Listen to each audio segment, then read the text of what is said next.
welcome to the bench. How we doing, Horace? Pretty good. You really can't be having a bad day when you have a dog in your lap. That's fair. That's fair. We got a great show for you today. We're going to be talking about leather. Hmm. But first, who wore it better? Courtesy of Brash. Uh, Cast your vote in the comments. Who wore it better? Amazing. Brash wore it better, I think. We've got some upcoming events. We've got. Oh, this is your segment. This It is is you. my segment. Look at me, Railroad. Zombie Candy Apocalypse is on, that looks like Sunday, October 27th, this weekend, up in the Rockford area. Oh yeah. Winter War, next and final big camping event of 2024, is November 6th through 10th down in Alabama. I'll be there. Uh, Morva and Maelstrom is a day event in Chicago. Actually, is it in Chicago? Or it's in Chicago adjacent, at least. I think it is in Evansville? Chicago. I think it's, oh, is it Evanston? I don't know. Evanston? It's very close to Chicago, then. That's literally one town north. Um, is on December 7th. Tanith and I will be there as well. Very excited for that. And then the earliest event next year that we're aware of is Battle for the Ring, January 16th through 19th, out in Chino, California. It is a lot of fun, awesome site, and it'll be really, really cold here and not really, really cold there, which is always fantastic.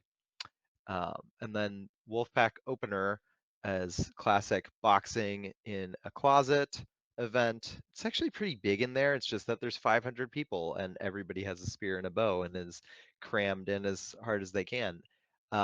Is on February 22nd. So that'll be a good time too. And I think we'll both also be there. Yep. Definitely going to be there. Bifter's a maybe. According to Primrose, sounds like Fight Night in Dunland is this Saturday. Oh, That's a sweet. thing.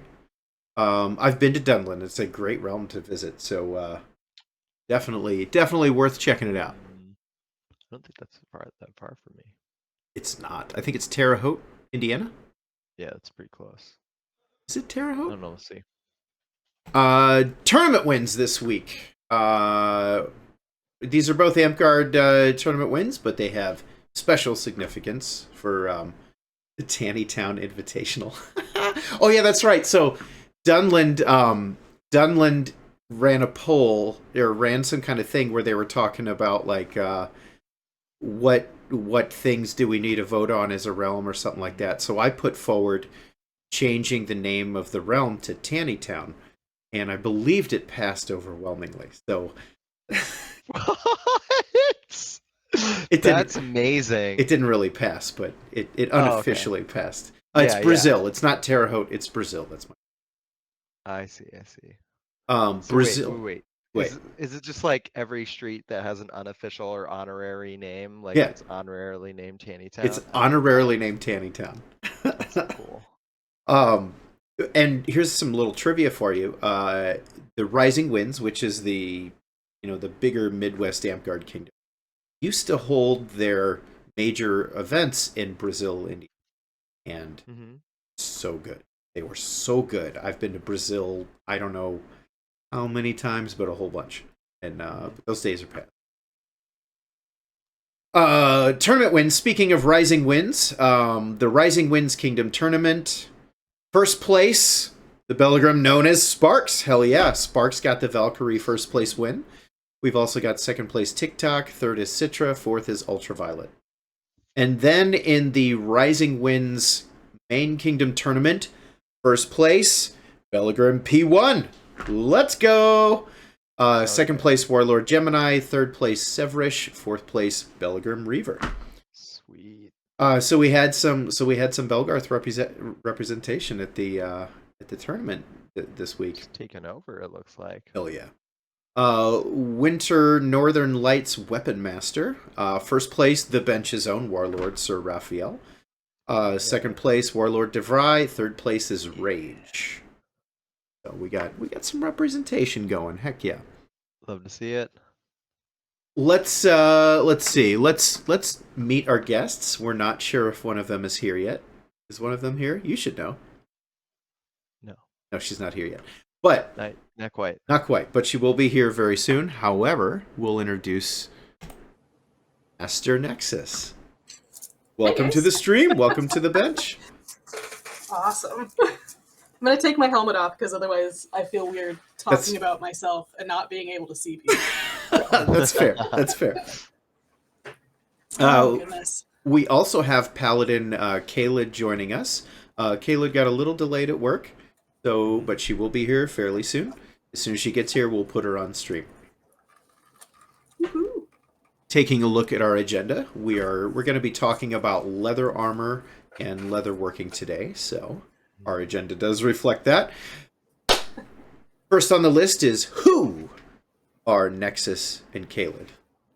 What is the name and function for each piece of armor?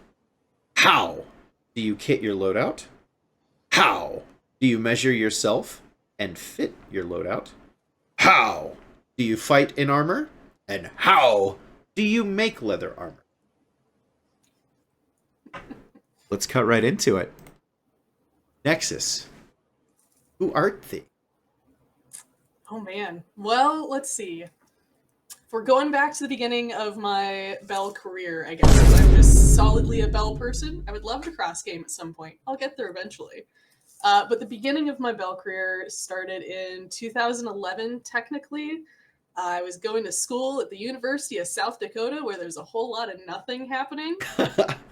Accidentally stumbled upon Belgarth somehow online. I don't even remember how. Okay. And I was like, oh, this is pretty cool. So I basically ended up doing a deep dive and just absorbing all the info that I could for like 3 years, because there's no realms out there. I think there was one in Sioux Falls, which was like an 1.5-hour drive for me.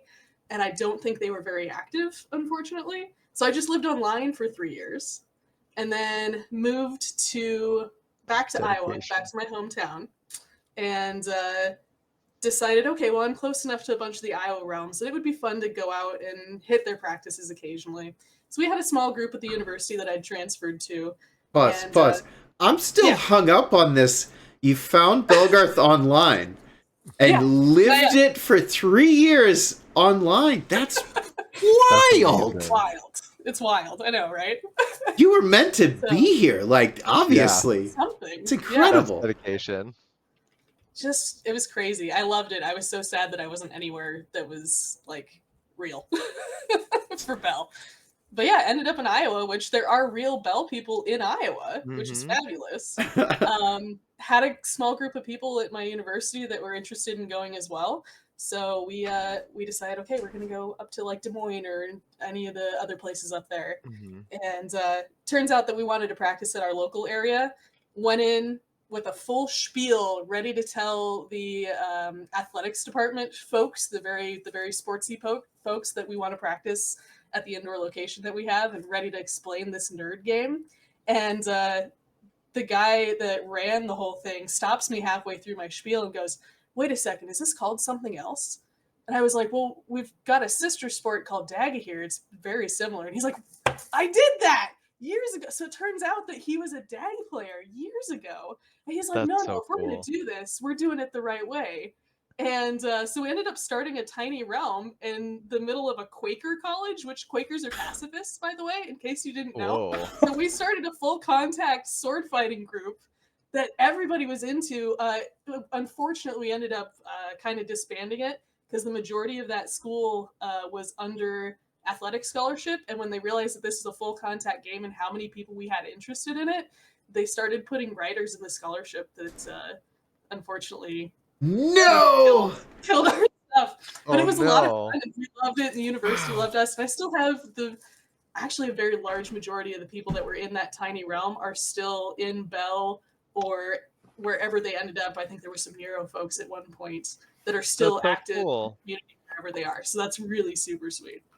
But so yeah, then I moved to Wisconsin to go teach after college. Played with the guys out there, absolutely loved it. We moved out to Ohio a few years ago, and we've just been rolling ever since. It's a blast. Oh yeah. I have so many questions. Fire away. Chat probably has questions too. So chat, if you have any questions for Nexus, shoot them out there. Also, welcome, Caelidh. Hello. Glad to have you. Here. Sorry, my 9 to 5 camouflage kept me trapped for slightly longer than the 9 to 5. It's all good. It happens all the time. You're all good. So Nexus. How did you get your name? Where did Nexus come from? So I've always been a little bit of a dragon nerd.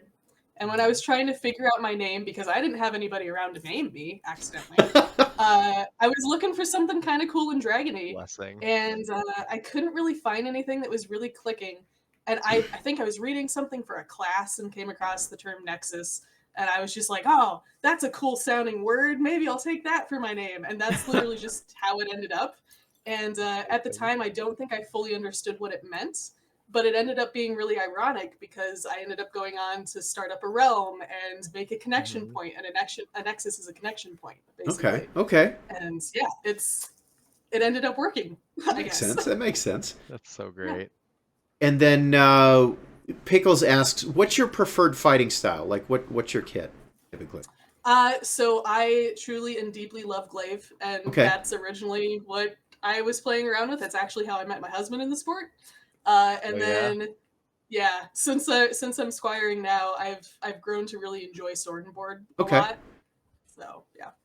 So how did you meet your husband within the realm of glaive? Like, did you knock him out with a glaive? Like, what happened? Oh no! Oh, this is a story. It's a good story, though. It's a terrible story. Is what it is. I love the exasperation in the lead-in. So let's see. It was the first time I'd ever gone to a large-scale event, and it happened to be a Wolfpack opener. I think it was 2015, maybe, and something around there. And I really wanted to get lessons on how to fight glaive better. And this tiny girl comes up to you and is like, "Can you teach me to use the largest freaking thing on the field, please?" And people are just like, "Okay." And so I didn't necessarily get passed around to people, but I had some people, "Well, let's go try this person, or we'll talk to this person." It was really nice for the most part. And then finally they're like, "Well, let's go see what Frosty's up to." And so I was like, "Okay, I don't know who this person is." So we went over there, and it's the end of Wolfpack opener. And so everybody is drenched in sweat. And so there is this super sweaty dude. And they're like, "Yeah, he's the best in the game at this thing. Let's go talk to him." And he's like, "Yeah, sure, I've got a couple of minutes that I can spend, and we can show you some stuff." And so he goes, "Okay, well, here, hold this." And he hands me his shield. And obviously, with our equipment being made of foam and with it having lovely fabric covers on it, and you've been fighting for 6 hours at this point, guess what has absorbed? Oh yeah, tons of sweat. So he hands this thing to me, and I'm like holding it out here, and he's like, no, you gotta like hold it against you. So he presses this thing into me, and then he proceeds to show me some like striking patterns that I can do. Do I remember a thing about those striking patterns? Absolutely not, because I am focused on the sweat that is spraying into my body at that point. Oh my god, every time he strikes the shield, it's just like spraying on you. It's terrible. So I remember nothing about that lesson. And at the time, like I wasn't looking for anybody, he wasn't looking for anybody, but being the attempting to be a nice person that I am, afterwards I found him on Facebook and I just said, "Hey, thanks so much for the lesson. Looking forward to seeing you at the next event, yada yada yada." And then we got to talking for a while, and at one point, like, we both weren't seeing anybody. I'm incredibly oblivious, so I had no idea that he was interested in me at all. Evidently, it took him a little over a year to actually convince me to go out with him, and I had no clue. That's funny. Yeah. And then we got married, 3 years ago? Something that. So, yeah. It was the pheromones from the shield. That's what. I guess. Ours is not to love at first sight. That's what I tell people. Love at first spray. Ravel wants to know, what was your online Belgarth activity for 3 years? Like, were you lurking? Were you actively participating? What were you doing? I was mostly lurking because I was too afraid to like say anything or speak up or really do anything because I didn't feel like I knew that much. So I That's was fair. mostly just absorbing all the info on the forums, on the wiki, yeah, on Okay. what Facebook pages I could find. And then my writer to that comment, word writer stuck in my head now, was okay. So I imagine like having a crush on somebody, right, for 3 years, and then Okay. they agree to go on a date, and you finally meet them in person. You're like, this is very different than I imagined. Was it very different than you imagined? Did it best your wildest dreams? Like how did it compare to what the 3 year anticipation was?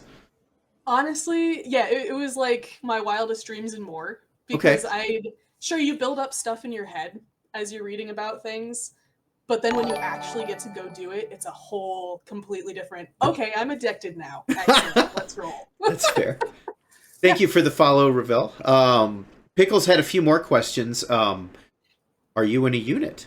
Have you been in multiple units? I am not in a unit. I've not been in a unit. Not in multiple units since I've never been in any units. fair. It's not really a thing that I've thought that much about, to be honest. I do a lot of stuff with the Dragons of Belgarth, so we're kind of a unit but not a unit. Okay. It's the race, so that holds its spot for me for now. But we'll see in the future. Fair. Oh, yeah. How long have you been making armor? Let's see.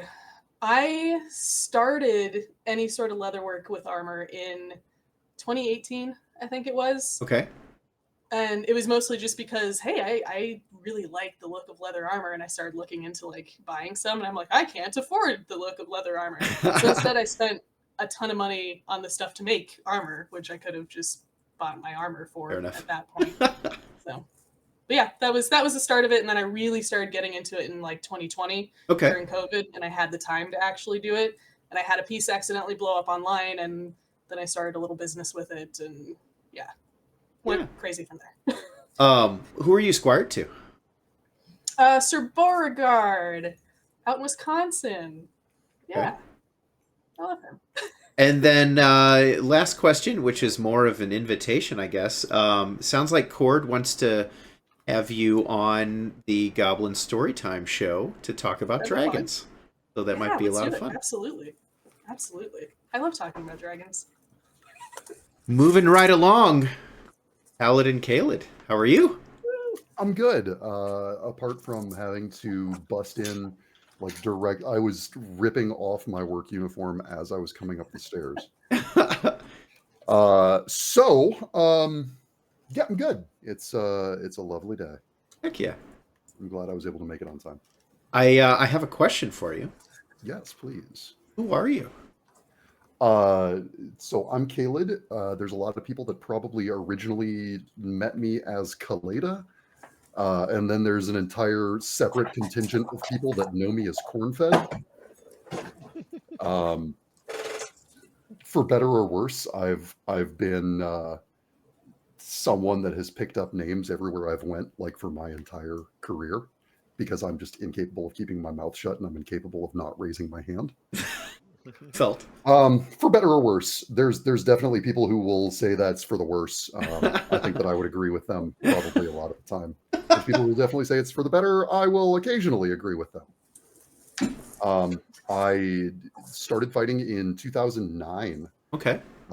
So my hometown is Normal, and for the folks that have been around Midwest Whackdork for a long time, Normal is the home of Wolfpack, which is the home of Wolfpack Opener.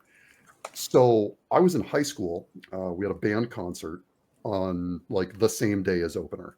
Okay. So I'm walking back and forth between the Illinois State Performing Arts Center where we were having the concert and my school, which is on the other side of the parking lot from Horton Fieldhouse.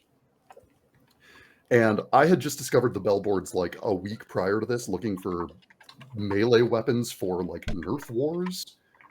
Okay. To tell you how my combat pipeline went. Interesting. And I found the old Ethelin website. And from the Ethelin website and the beautiful picture of Soft holding the red that didn't actually pass as a red, I made my way to the Belgarth page. And then I was like, oh, there's one of these happening in like my backyard. So with no fighting experience, I showed up to Wolfpack Opener. Nexus, right? Nexus is like, what the fuck right now? She had the same just to watch. experience, but Just there to was Right. No gear, but I turn up in like a button up and black pants and tie, and I'm just hit with the wave of sound and violence that is Opener. Yes. And I was hooked. Hell yeah. So I had already been kind of a general purpose catch-all dork. Like I've been hitting friends in backyards with anywhere from broomsticks to boken since I was like 8. So I was pretty ready. I jumped in, like I showed up to my first practice with garb. Nice. And I figured out how to make a passing. I showed up at my first practice with a passing red. Okay. Whoa. Yeah. And it was a huge invasion day, and I got my ass absolutely kicked. Yeah. But it put the hooks in, and so went from Wolfpack to Tier is Lean, back to pack. I've been around Illinois primarily. Okay. Yeah. So, are you in a unit? Did we lose you? Silas, which so me, Mint, and Summit founded Vanguard of Silas back in 2012, Okay. 2011.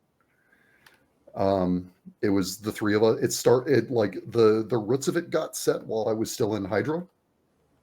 So I was in Clan of the Hydra, and the roots of what I wanted the unit to be started to come together.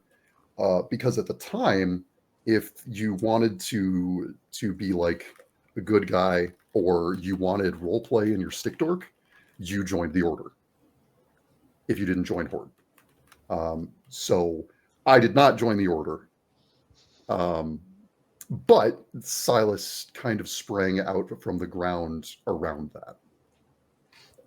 And it's been great. I mean, we've never been huge. We've never really wanted to be huge. It's at this point like a close-knit extended family kind of unit. And I'm going to open it up to thanks for the subscription, Ravel. Appreciate it. I'm going to open it up to chat and see if they have any questions for you as well.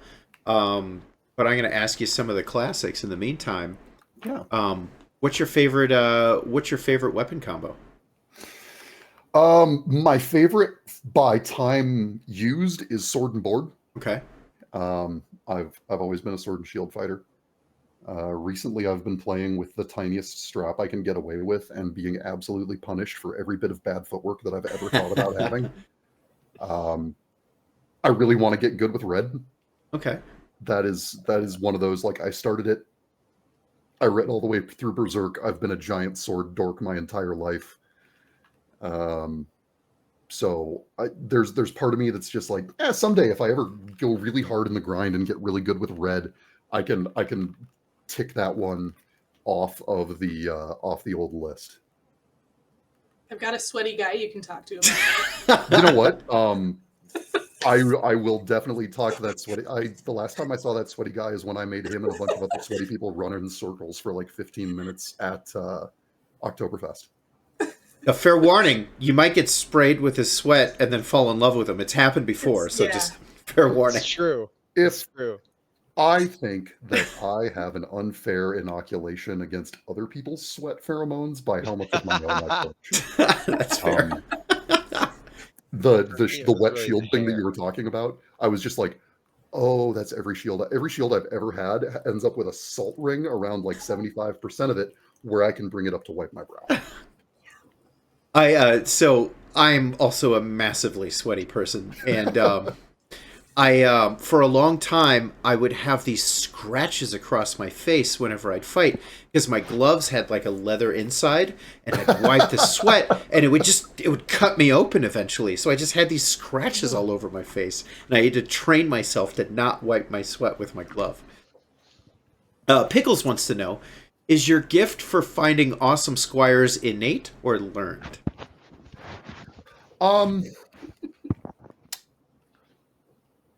It's a good question that I have a really, really long answer that I can give. But the short answer is learned. Do it. Everybody has a different mindset on the kind of squires and people that they pick up. So one of the big ones for me is that if something is a teachable skill, I don't consider it to be a prerequisite for the path. Okay. You can learn how to fight. You can learn it. You can teach someone how to teach. You can teach someone how to lead.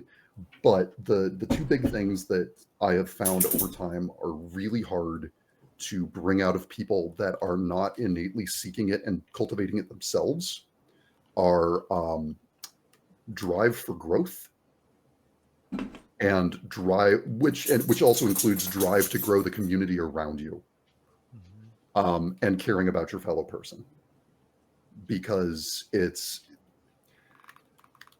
my own I'm sure that the conversation has happened. Like when you're in Stick Dork for long enough, eventually you get kind of a mottled gray reputation where like the people that you've done well by and the people that you've maybe not done well by is all there. And so in full ownership of the fact that there's people who would, I'm sure, describe me as a grade A asshole. You can't make somebody want to be a nice person. You can't make somebody want to grow. You can make someone want to be a nice person by punishing them for being a bad person, but it's coming from a different place. That's coming from I need people to stop ostracizing me, so I'm going to be less of an asshole, versus It's really hiding. Right. At its root, you're still an asshole. You're just kicking dirt over the top of it. I think that like compassion and generosity and the general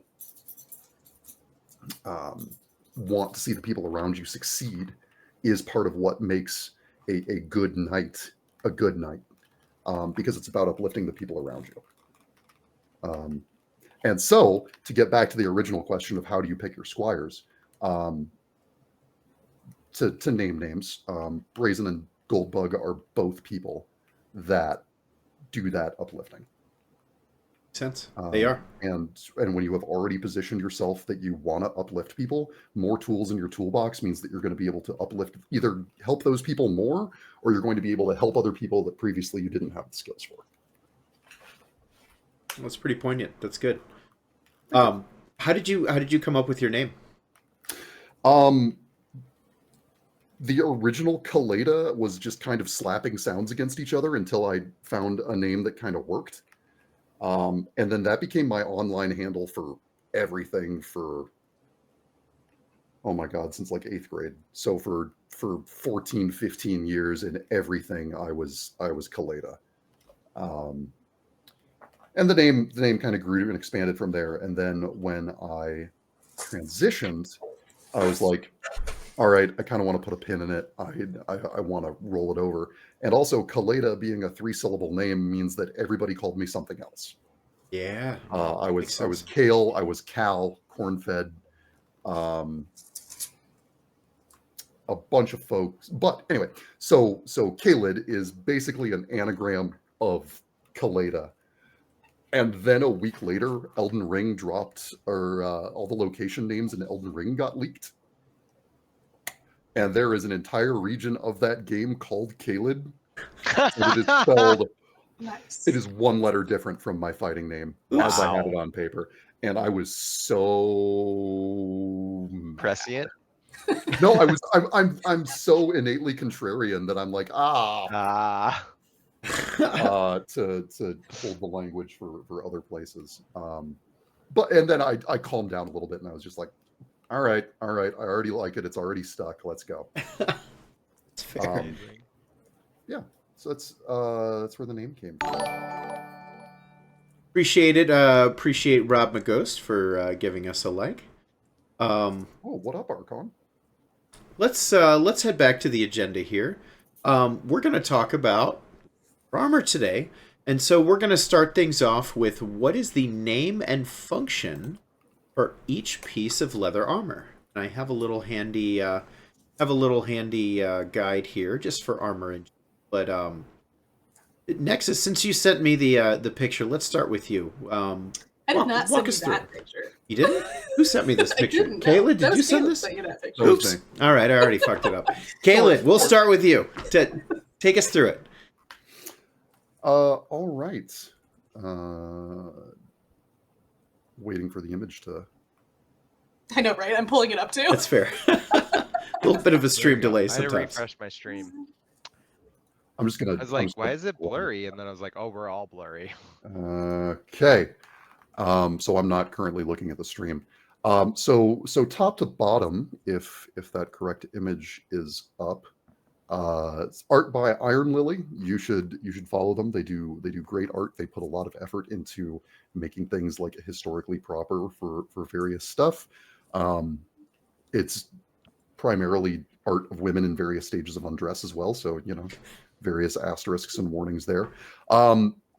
So starting at the top, the bassinet, visor, vervail, aventail, all of those are what bell folks are going to generally refer to as a helm, which I also happen to have mine right here with me. Caelidh, Mine's on the floor. this Cade's Workshop, Benchmark Leatherworks, beautiful work. Nice. I wanted a helm. My apartment wasn't big enough, and I didn't have enough time to get it done before when I wanted it. So spend money with your artisans. They do good work. So yeah, fancy hat from Glenn. Yeah, bassinet, visor, vervail, aventail. For the sake of foam combat, all that a helm really does is stop projectiles. Because we do not have head strikes allowed. We, historic fencing has those great things like bind their blade and then jam them in the eye with your crossguard. You can't do those things in fighting. Well, sorry, not the fancy strikes, but the helm does help when people do hit you in the head. Yeah, it does. It is much better to wear the helmet than to not wear the helmet. Yeah. Pardon me.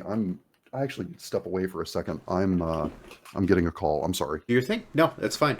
Nexus, you want to take over? Sure, sounds great. I'm gonna butcher the French names, Do it. but but I can take it on. Okay, so we've got the helmet covered. Obviously, the visor is usually a part of that. There are some cool bell helmets that I've seen that do have the visors that flip them down. That's really neat. I'd love to make one at some point. So if anybody wants one, let me know. I'll play around with it. Let's see. I have wherever I threw it at. So we've got like the aventail. If you look a little further down, the aventail there. You can also call them gorgets, I've heard as well. And so like I've got mine that's connected to my shoulders. So I've got this little gorget-ish part that just kind of sits down in the front part of your chest. Everything's not the direction that I need it to be. There we go. So it just sits down around the neck, protects the neck. I've seen people with the high sitting ones as well. Let's see. Oh, Caelidh's back. Good. I like the high collars, the like German style bevors where it's a whole shield that sits up in front of your face. I think looks super grimdark, and since that's an aesthetic that almost all of foam fighting is already leaning toward, I think that more people should do bevors and German salets. Anyway, I heard we talked about the gorget. We did. So next up, and this is stuff that I can show off, is the Spalder, rear brace, Cooter, van brace. Okay. So all of those together are what people are going to refer to as an arm cannon. From shoulder to wrist, full protection wrapping around. And I think that that's probably like the second or third most commonly seen piece of armor in Belegarth. Definitely top. Go ahead. Definitely top of the board. And it gets like kidney belts are up there. The single bracer, I think, is the most worn piece of armor. Greaves, probably, yeah. Greaves. Yeah. So it's not a very long list. So to say top 5 means that it's top like 50. Yeah, it's definitely very common. in the progression of armor, people that own single bracers go on to own a single arm cannon with nothing for their other arm. Yeah. Mhm. It's like What- min-maxing, Definitely. kind of. Yeah. So the whole piece is called a cannon. See, yeah. Okay. Okay. Why it? Ask the French. It's I do not have that one in the mental repository. Let's see. So moving down, we have the halberdian, which Tanith, thank you for wearing your mail. A shirt. You're going to hear it called a hauberk. You're going to hear it called a halberdian. You're going to mail shirt. Traditionally, armor was built to catch a multitude of types of strikes, where the different layers of armor actually kind of helped you against different things. And as you can see with my armor, there's these great big gaps for the sake of mobility. And my arm is too big for this armor over the years. But historically, what you would do is in those gaps, in the places where there's nothing, you would have an amount of chain. You can call it a voider. If you go looking for voiders, you'll find what I can only describe as a chainmail crop top. Okay. So it's like a 3/4 sleeve, and then it covers the top of your body and the side panel of your torso, and the rest of it is open. Tanith, I'm expecting to see you in one at a future event. That's fair. or some little booty shorts made out of chain. I might do something like that too. That'd be fun. That would hurt. Please do not take my face as the official opinion of the stream. And then you have, continuing down, you have cuisses at the thigh, you have polins at the knee, and then greaves at the shin. Horace mentioned greaves earlier. Mhm. Greaves and bracers are pretty commonly people's first leatherworking project. Oh yeah. Mhm. Because they're simple. It's a single piece that you just need to throw straps on. I have watched people literally duct tape pieces of leather to themselves. I've done for that. a quick Definitely. right. Like you never know. You're in some silly situation where you're like, oh shit, I need to be tanked up. Someone just happens to have some scrap, and you find a roll of duct tape. The leather terminology in Bell, especially when you're talking about historic armor, there's a lot of terms that are going to float around.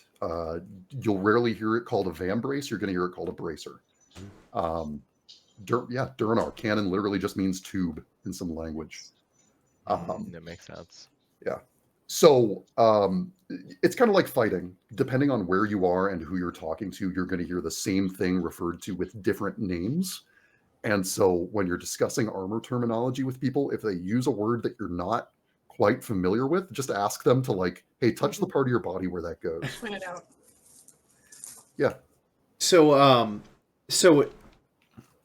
is that the official, if you're thinking of it from a scientific perspective or an official perspective, are the French terms, is that what you're supposed to use? Or is this just one way of talking about it? I think that this is not a voice of experience, but from it, a lot of medieval terms are still defined with the French words for them, because the French were really, really verbose about it. Terms of chivalry, when you're designing your heraldry and you're talking about the actual description of arms, is always done with the French terms. Okay. So English is now the most common language in the world, right? Actually, I think there might be more people that speak Mandarin, but English is very common across the world because of the English Empire. At the time in medieval Europe, the most dominant power is France. Even the English, a lot of terms that you're using in the kitchen and culinary terms are still from French words, because the English were all speaking French in court because the French were the most dominant power. Everybody was now everybody likes American movies and Coca-Cola and imitates Americans. Everybody then imitated the French. Okay. So all of the terminology is in French because that's how everybody talked about it and learned about it. Indeed. And rich people also are the only people talking about it, so they all knew French. Fair enough. On that art diagram, One thing that's there as well is the arming doublet. Arming doublets, gambesons, however you want to. They're technically different things. You're going to hear people refer to them interchangeably. An arming coat is something usually with straps or rivets or some kind of hard point in the clothing itself that you are affixing armor to. Because historically, this like crossbody strap on my armor wouldn't be a thing. This pauldron would be pointed onto an arming coat that I'm wearing. So then it's more that I'm wearing like a coat with armor attached to it than just throwing the armor on my body. Because again, like with what we're doing, there is an amount of protection that armor gives you, but armor in Bell is not there to protect the wielder. It's there to give you a game advantage. Yeah. Generally, like I know people that 100% wear armor for protective reasons. I know a bunch of people who will not step on the field without a helm because they've gotten too many concussions. I know people who will not step foot on the field without greaves because they've had knee surgery. So obviously that is a different situation. But arming coats have no mechanical benefit for Belagarth. There are foam games where having cloth armor will give you some amount of like mechanical crunchy greebly, but for Bell, they look cool and they keep you from getting awful armor bites. Because like right here, perfect example. My forearm is now too big for this hardened leather arm cannon, and so when I get hit on this, it pinches my arm right here. And I never have to worry about whether or not I'm going to feel a hit that comes in on the arm of this armor. Yes. I caught one at SCA one time that pinched my fat in between my breastplate and my pants, and it just, I mean, the whole edge of my pooch just turned purple. It was horrible. Sir Fox gave me one of those the first time I ever picked up SCA sticks. Oof, oof, oof. Oh man. My first SCA experience was very fun, and I was wearing this like scale, what do you call it? Just like chest piece that ended at your shoulder, and you could tell exactly where the armor ended because when I took the armor off, went home, and I'm going to take a shower, there's a perfect line where the bruises start where the armor was. I want to move on from the armor terminology, but Nexus, do you have anything to add? To the diagram or to armor terminology? I mean, we covered a lot of what you see. I think the only other like pieces of equipment that we see that aren't necessarily on this, you see tassets a lot, which are just like your thigh coverings that just hang down. Okay. And then you also see, like you said earlier, like the kidney belts. So I've got mine on. That just help protect the back. I've actually got an ice pack shoved in mine right now. Hey! Because I've got a bulging disc in my lower back, but they're good for so many So yeah, those are the only like two pieces that I don't think we really said much about because they're not super historical that I'm aware of. So it's what's really interesting when you start talking terminology is when you go, okay, well, here's a diagram of what these things would be called on. Oh no! Lost everybody. They'll come back. If you love something, set it free, and it'll return. And they're back. Let's get them all back on the screen. Oh, hi. Hello. Oops. Let's get you in the right places.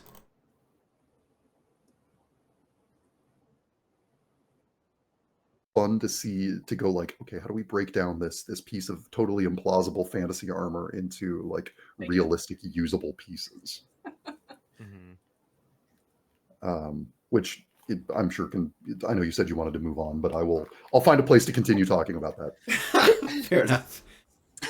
Real quick question for Nexus, it sounds like. I'm assuming you've made custom patterns for leather.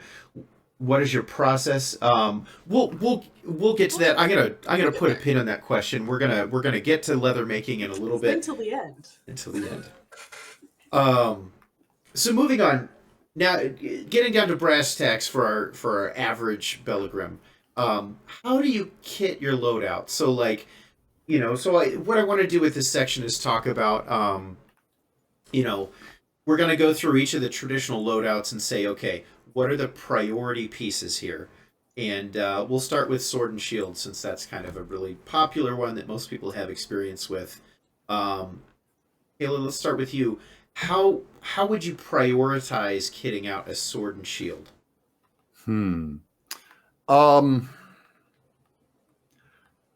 If we're ignoring the fact that the first piece of armor that every single fighter should get is a helmet.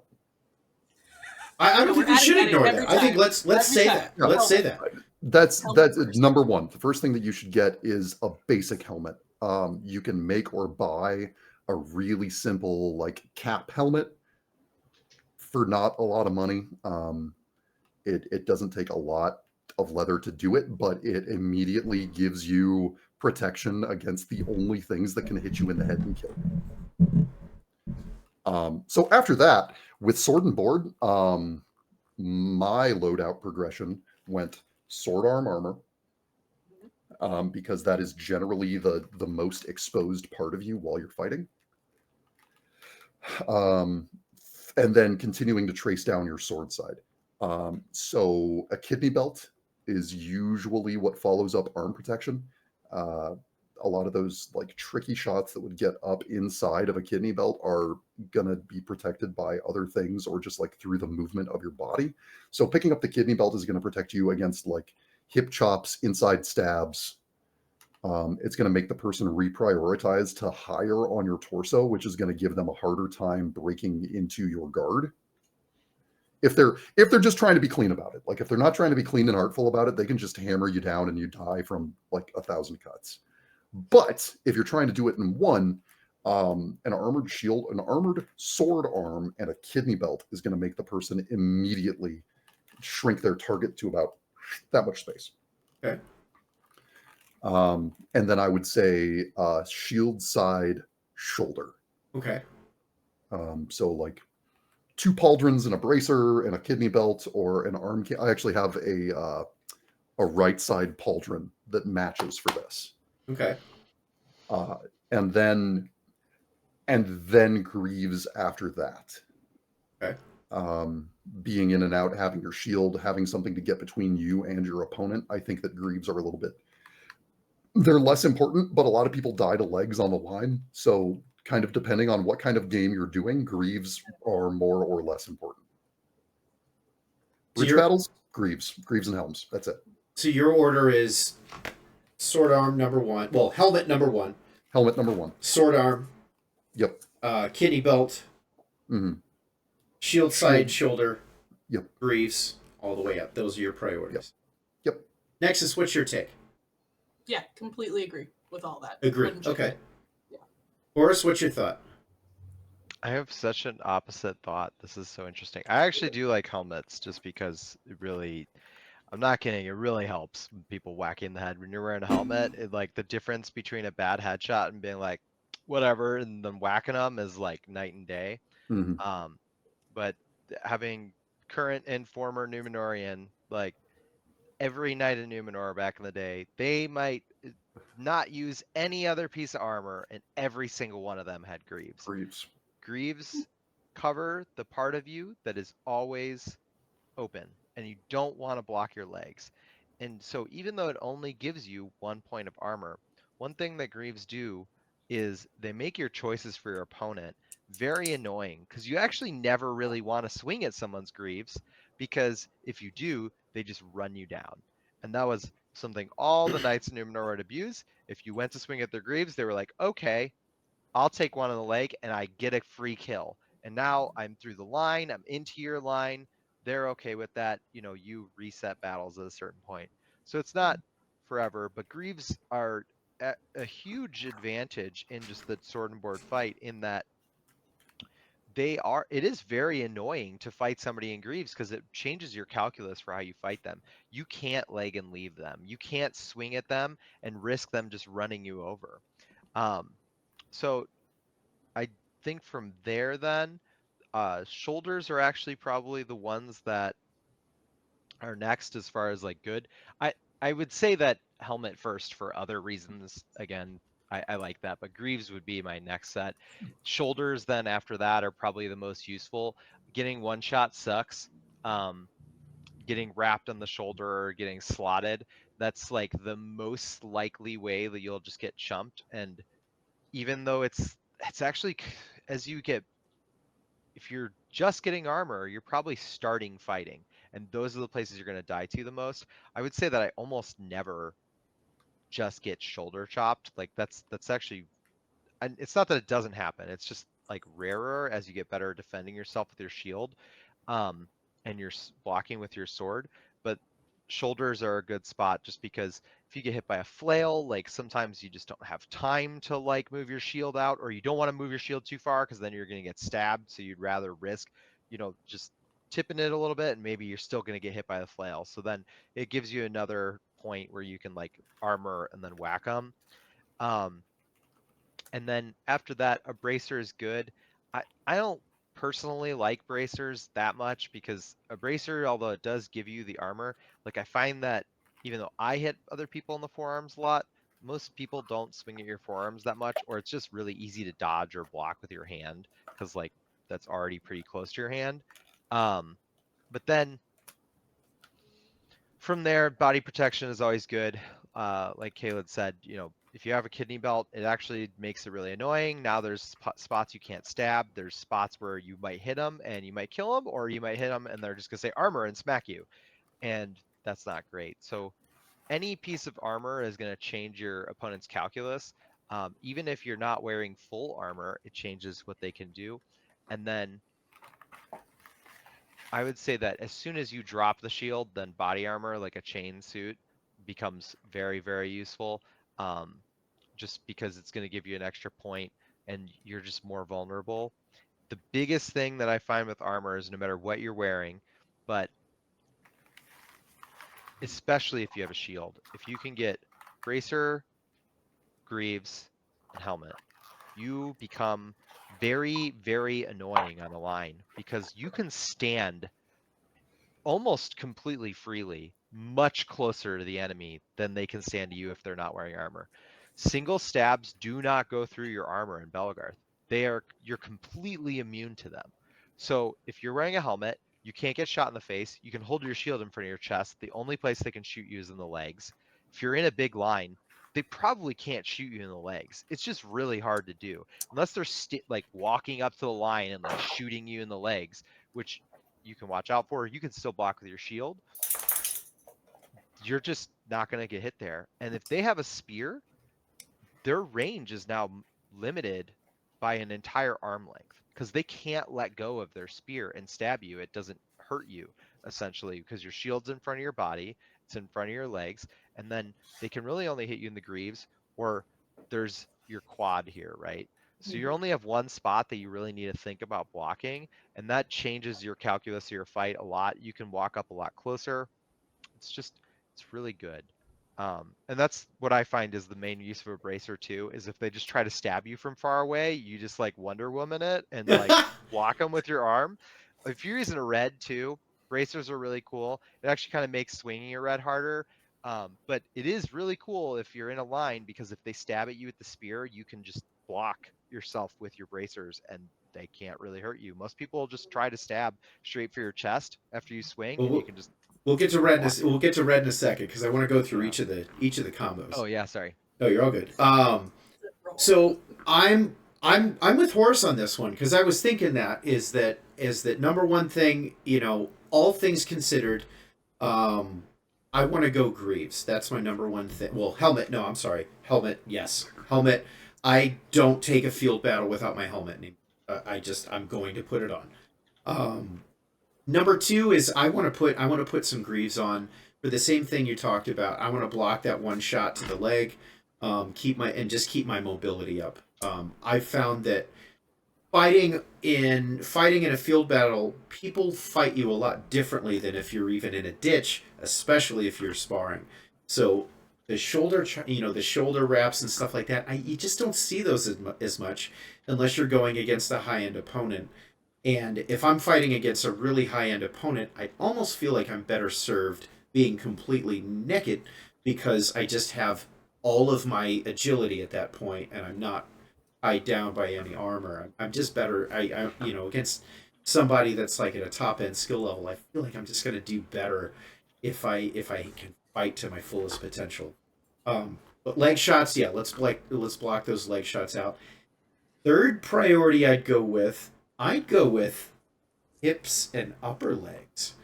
Um, I want to stop those stabs that I want to stop those stabs that get me in the knee. I want to stop those hip chops because I kind of suck at blocking those sometimes. Um, that's where I'd go for my next priority, and then I'm kind of at a tie up between bracer and chest at that point. That's kind of my last priority because chest for blocking the stabs that can go in, but I have my shield for that mostly. Bracer, it's going to interfere with my sword arm a little bit, and I don't like that as much. So that's why I don't wear my bracers as often as my other stuff. But if I'm deciding to kit out and I'm going to wear armor, bracers still are a priority on that sword arm. And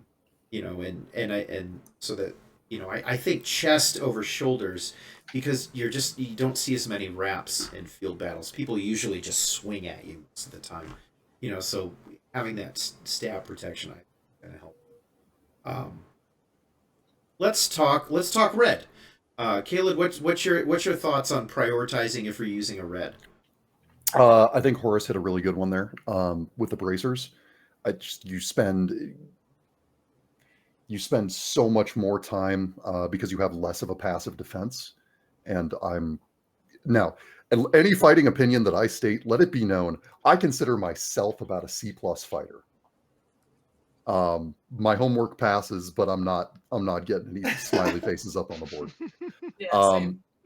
So there, and in the context of Pause real quick. I don't feel like I want to throw out there that doesn't make your opinion any less valuable. Because Yeah. if your armor works for what you consider yourself to be a C+ fighter, those other C+ fighters should probably listen to you and not me. I mean, legitimately, because we're not talking techniques and that kind of stuff here. We're talking about what armor is going to protect you. And so, if they fight similar to you, they might have better luck going with your armor. So I don't want you to discount your opinion. I think it's equally as powerful in this situation. So just in thinking about the way that most people try to deal with reds, people are either going to try and snipe your arms out and to take you from being a red, or they're going to wait for you to commit to a shot and try to dart in and hit you with the good old hip chop. Because attacking shoulders, you are putting yourself at so much more of a disadvantage from reach. Attacking legs, you're begging to catch a red between your shoulder blades. So I think there it's bracers and kidney belt. Probably then greaves, for reasons that have been well discussed. Mobility is generally everybody's greatest asset. So bracers, kidney belt, greaves. Okay. Just to stop the cheap stuff, because that's, to me, that's what armor exists to do.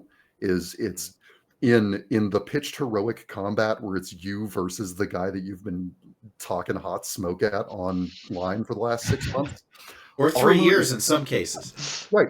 Armor Yeah. is probably going to make a lot less of a difference in that one-on-one scenario because they're going to have the time to figure out what they want to do.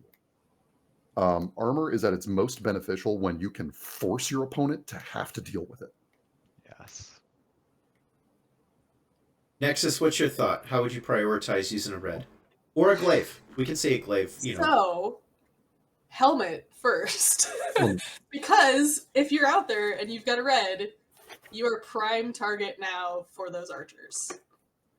And they love to snipe those headshots. So, helmet first. There you go. Fabulous.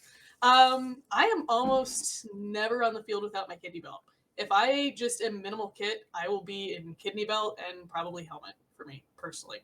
But yeah, I mean, greaves are always nice because especially if you are on a lion and you have your shieldman next to you, they're still partially covering you with their shield, hopefully. And so then your legs might be getting sniped at by all those spear folks. So, I mean, having greaves would be pretty nice for that aspect. Okay. Horace, what's your take? So I'm gonna mostly agree. One, helmet. You are 100% correct. Sword and board, you can totally get away with never having helmet and just block your face. And sometimes a good shot, but they have to be good. Or you have to not be paying attention. When you have a red, if you don't have a helmet, you don't have a shield. If you do have a helmet, then you get to practice the time-honored tradition of actual medieval armor. And when they wore their armor, they actually made their armor such that then when they leaned over, they were like a missile, and the arrows and crossbow bolts would deflect off of them, right? And that's exactly what you do with your helmet. You use it as your shield. When they shoot at you, you bop it with your helmet. I'm not even kidding. It's so good. You will seriously shock people. They will like shoot at your chest, you'll block it, and you'll run up to them and hit them. Like they never see it coming. They're like, what is happening? And you can do that forever.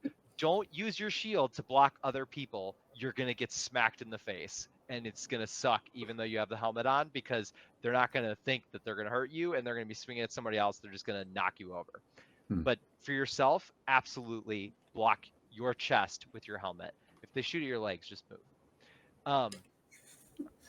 Bracers are actually really nice. It is really annoying. They have to reach further. So if you're fighting well with the red, it is harder to use a red. I actually really don't like wearing armor outside. The helmet is like amazing, but wearing armor otherwise, I personally just find it's harder to move.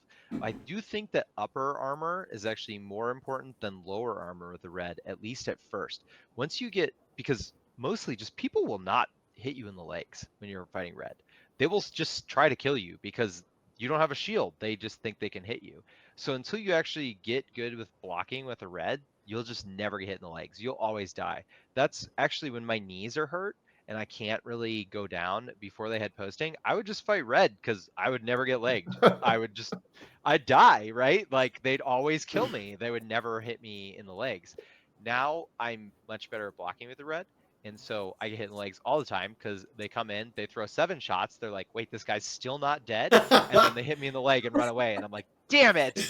Like, so at Greaves is like lower on the tier list for me, but I do actually think that Greaves are like probably still number 3 just because arms give you that extra thing. If you, and I guess chest would actually be number 3 because like if you just can't be stabbed in the body, you can get closer. And then if you can remember, single stabs don't go through your armor, so if they single stab you and you can hit them, that means that your range is actually longer than theirs, even if you're one-handing your red. So that's pretty cool. But then after that, Greaves, absolutely, because if somebody runs up and hits you in the leg when you're redding, they're not running up and hitting you in the top of the leg. If they swing at the top of your leg, you can actually just block. You're still tall, and or like if you're standing up, right? I can just block my leg with like very little movements. But I can't block the bottom of my leg without like going all the way down or tipping my sword upside down, which is probably not going to work as well as I want. That is the hardest thing to break new red fighters. Yep. Yeah. It's like there's times where it totally works, but almost never is that when you're actually fighting somebody one-on-one. It's when you turn around and you're going to run away or you're going to move somewhere else, then you can totally put your sword behind your head and block down on your legs. But like, how many times does that happen? Never. I fought with a red a bunch yesterday. Never did Never once. That situation where I even ran away from a fight never came up. Like, it's just, it doesn't happen very often. So yeah, helmet, bracers, body armor, then Greaves. I think for me, helmet definitely first place. I think I'd go body armor second because for me the spear is like the biggest adversary there. So just being able to get an extra foot on the spear person would be helpful. Bracers third. I go upper legs for last. I feel like I'm more likely to get a thigh shot, which I can block, but still more likely to get a thigh shot than I am to somebody I think coming down to my shins. Just because there's really no point for somebody swinging at that point unless it's a leg stab. I also think with red, you need a little bit more mobility than you do with like a sword and board. So And sometimes bracers kind of get or thieves kind of get in the way of your mobility, especially if they start riding down into your ankles or something like that. So that's why I kind of lean. Any difference between red and spear or red and glaive? Same loadouts, or are we adjusting a little bit? I think you're going to be in a pretty similar boat. Your effectiveness is going to come in controlling your range, kind of the same as red. Uh, Controlling range, volume of shots, being able to dictate what happens in your cone of threat, and so I think in the same way you're projecting into the fight, so it's going to be the same kind of armor to cover those issues. Makes sense. Any Also, next? it hasn't Go it ahead. hasn't been mentioned. Folks wear gloves like all the Yeah. time. It is becoming more and more that everybody in our game wears gloves. Um, while gauntlets frequently offer you no advantage, um, with a polearm, gauntlets are going to let you do some silly things when people are attacking you because they have to come in from so far. You see a spear coming at you, you can actually just like put your gauntleted fist out and just bop a one-handed stab out of the air. Sting. So it allows you a little bit more manipulation and protection where maybe you wear one gauntlet. Yeah. So you can swat stuff out of the air with your right hand. For me, it'd be swatting stuff out of the air with my right hand while I'm attacking with my left hand. Sting. So edge cases. Kinect says bracers go up a fair bit if you're focusing on fighting other spears. That kind of makes sense because they'd be aiming for your arm. Mm-hmm. Nexus Horus, any differences between your red kit and a spear kit? Kinex is a better spear fighter than I, so I will take his opinion as fact. But I personally think that for spear, to me, helmet is still first, just so you can block arrows, and then second would be body armor because it's just your biggest target, and it reduces the range at which other spears can kill you, and other spears are the people you're fighting the most. So if the other spear can't kill you, but you can single stab them because they don't have body armor, well, that's really awesome for you, Yeah. especially if you have the same length spear. You have the same length spear, but more range than them, which is killer. Stabbing people in the arms is good. I personally I think that Knex is very good with the spear, and so he's probably able to stab people in the arms more easily. I don't tend to stab people in the arms. I also fight like a lunatic with the spear, and I fight with a shield. Like I'm one-handing an 8-foot spear with a shield, so they're probably not stabbing me in the arm, but I am absolutely stabbing them in the body. And my least favorite spear fighter to fight with that kit is one that has body armor, because now I can't stab him in the body. I can't get the easy kill. I have to try to stab them in the leg. Usually they also are wearing greaves and more armor if they're wearing body armor, and so it makes it way harder to fight them if they're wearing any amount of armor. But I'm almost never stabbing them in the forearm. I find it's much easier to stick people in like the upper arm, in the body, anywhere in the body. Perfect. If they have tassets, that's also super annoying. Hips are really easy to stab. The groin is really easy to stab too. That's actually my like biggest advice. If they're fully armored, most people don't actually armor their groin because they don't expect to be stabbed there or think they're going to block, and you can just stab them in the groin. I hope you're wearing a cup. That's why I'm wearing a cup, because I've gotten stabbed in the dick forever. Targets on friends. Yeah. The historically accurate can opener. Yep. Yeah. Just stab them right in the groin. So yeah, that's just mine is like body armor jumps up to the top if I'm fighting spear, because it's really, really increasing the range at which I can fight. I'm gonna try to go ahead. One thing that's come up a couple times, in a couple different ways. So like Horace, you talked about it with the helmets, of how it was shaped to skip arrows, right? Yeah. So something that when people talk about armor, frequently people just talk about the mechanical benefit of armor, of like, oh, it lets you do this, it lets you do this. So there is also the real world practicality of, if you are putting a streamliner on your body, that has no texture, no pockets, nothing. That's part of why I like hardened armor so much. Yeah. If you are streamlining your body, all of a sudden, an absolutely rock star two-handed stab that would have caught you like right in a vulnerable point. Oh, it hit half an inch too far to the outside of your armor, and it didn't actually impart any force as it skipped off your body. Yeah. So the rules benefit of armor, obviously making you proof against one-handed stabs is really, really good. But wearing a streamliner that is going to make these wide tips harder to stick to your body is also a very, very real benefit of armoring up. Absolutely. I'm gonna And then try everything- to. Point. I'm gonna try to hustle us through these next two because we're starting to get low on time. But Florentine, what are we doing with Florentine? Kayla, go quick.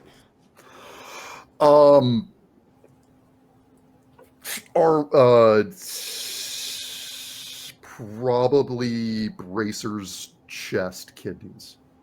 Bracers, chest, So- kidneys. Upper half skew. Okay. If you're not losing your arms as much as you're losing torso, I would probably flip the direction in which you get them. Especially Florentine being as mobile as it is, you don't really want to restrict your motion, and your forearms are probably going to be the most protected fighting Florentine, shy of sword and board. Okay. So I think that in that situation, and I have a feeling that Horace has extensive notes about fighting Florentine, but to me, that says that protecting your torso and taking away the easy return shots where you would otherwise be open is probably going to be the most important thing to pick up. Torso, shoulders, so that you don't get flat wrapped into oblivion. Nexus? Personally, I'm probably just wearing my kidney belt if I'm doing flow or single stick just for mobility purposes. Okay. Horace? Yeah, that was gonna be my answer. Is like, wear the helmet. You can still block arrows with it, but really, I just wouldn't wear armor. Like, you have to be able to move. You have to be able to move fast. Like, it's really just getting in your way. If you are wearing body armor, great. My joke answer to this is like full suit of ninja brig, but like all the way down. Like, you just cannot be stabbed. You're Florentine. Everybody's thing that they do to you is stab you. If they can't stab you, they have no idea what the fuck to do. You're invincible. You just kill everyone. There. I'm like joking, but also I have watched Ark Completely serious, yeah. Yeah. completely fucking slaughter everyone in tournaments because they walk up to him, they go, huh, oh wait, I can't stab. Whack, whack, whack, whack, whack, Yep. whack. Like, my job is literally just to make sure that he gets a one-on-one and he wins every one-on-one because he's wearing a full suit of armor that he can't be stabbed through. It's absurd. That's It's very good. this is the first time that I'd say chest then head. I think that you can be mobile enough, and if you're fighting Florentine, you're not front lining, you're flanking, and so I think you're less likely to get dinged in the head with an arrow, just because you're not there presenting yourself to be a target. So chest, block the stabs. Helmet second because you don't have a way of blocking arrows at that point. Arms third. That's my go-to. Last thing is let's say archery. Kayla, what's your thoughts? Archery. Specifically a kettle hat. Okay. So not just a helm, specifically a kettle hat with a wide brim. Okay. One, it's going to keep the sun out of your eyes. Two, if people are shooting at you and you dip your head, it's going to give you a wider brim to protect yourself. Okay. Because that's going to be the majority of what you're going to be dealing with. Makes sense. Most archers are probably going to wind up wearing a bracer anyway. Because if you're an armor-minded archer, you're going to be turning whatever forearm protection you have against string slap. I'm a terrible archer. I slap myself with a string all the time. Whatever arm guard you have is probably going to get turned into armor grade the first time you have enough scrap to back the thing that you already have. So kettle hat, then that. Okay. Then probably kidney belt, because when people are running up on you, that's the first place people swing. Okay. Nexus? I've never arched on field in my life, so I have no skin in this game. Fair enough. I love the kettle hat answer, and I'm literally taking notes. Horace? I think Caelidh is 100% correct. Get a helmet, a kettlebell helmet, a kettle helm. It's the And handle's there so your teammates can grab you. there you go. Yeah, and then otherwise, I actually just wouldn't wear armor. Like, Yeah. if somebody's chasing you, run. Like, Mhm. your best defense is not being there because you literally can't defend yourself. You're an archer with a bow that you can't swing at other people. You also don't want to get hit, so just run away as fast as you can. The less you're wearing, the faster you're gonna run. That's my answer too. I'd say helmet, and I still carry a sword when I arch. That being said, the less armor I'm wearing, the more my DPS goes up, and archer is all about that DPS. So helmet, naked. That's my answer. Moving on. How do you measure yourself? That's kind of option A. How do you measure yourself for armor? And then how do you, let's say you acquire a piece that wasn't originally made for you, how do you fit it to yourself? And I have, wait, that's not it. I have a little diagram that I was sent here by Nexus, so I'm assuming I should pull that up. Nexus, let's start with you. Sure. So the diagram that I sent is actually one that I am using currently for a full suit that I'm building for somebody. What that does is a lot of times I may not have access to the actual person to measure them myself. So it shows them how to properly wrap one of these little flexible, I don't know the technical term for this. Cloth tape. It's a cloth tape. Okay, there we go. Thank you. I should know that. So it shows you how to properly wrap this and measure yourself. And so you can see on that one, I've got purple highlights. Okay.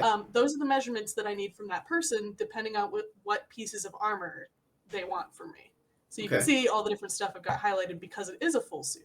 So you're literally just taking this. I like to work in centimeters. I find them to be just a little more accurate.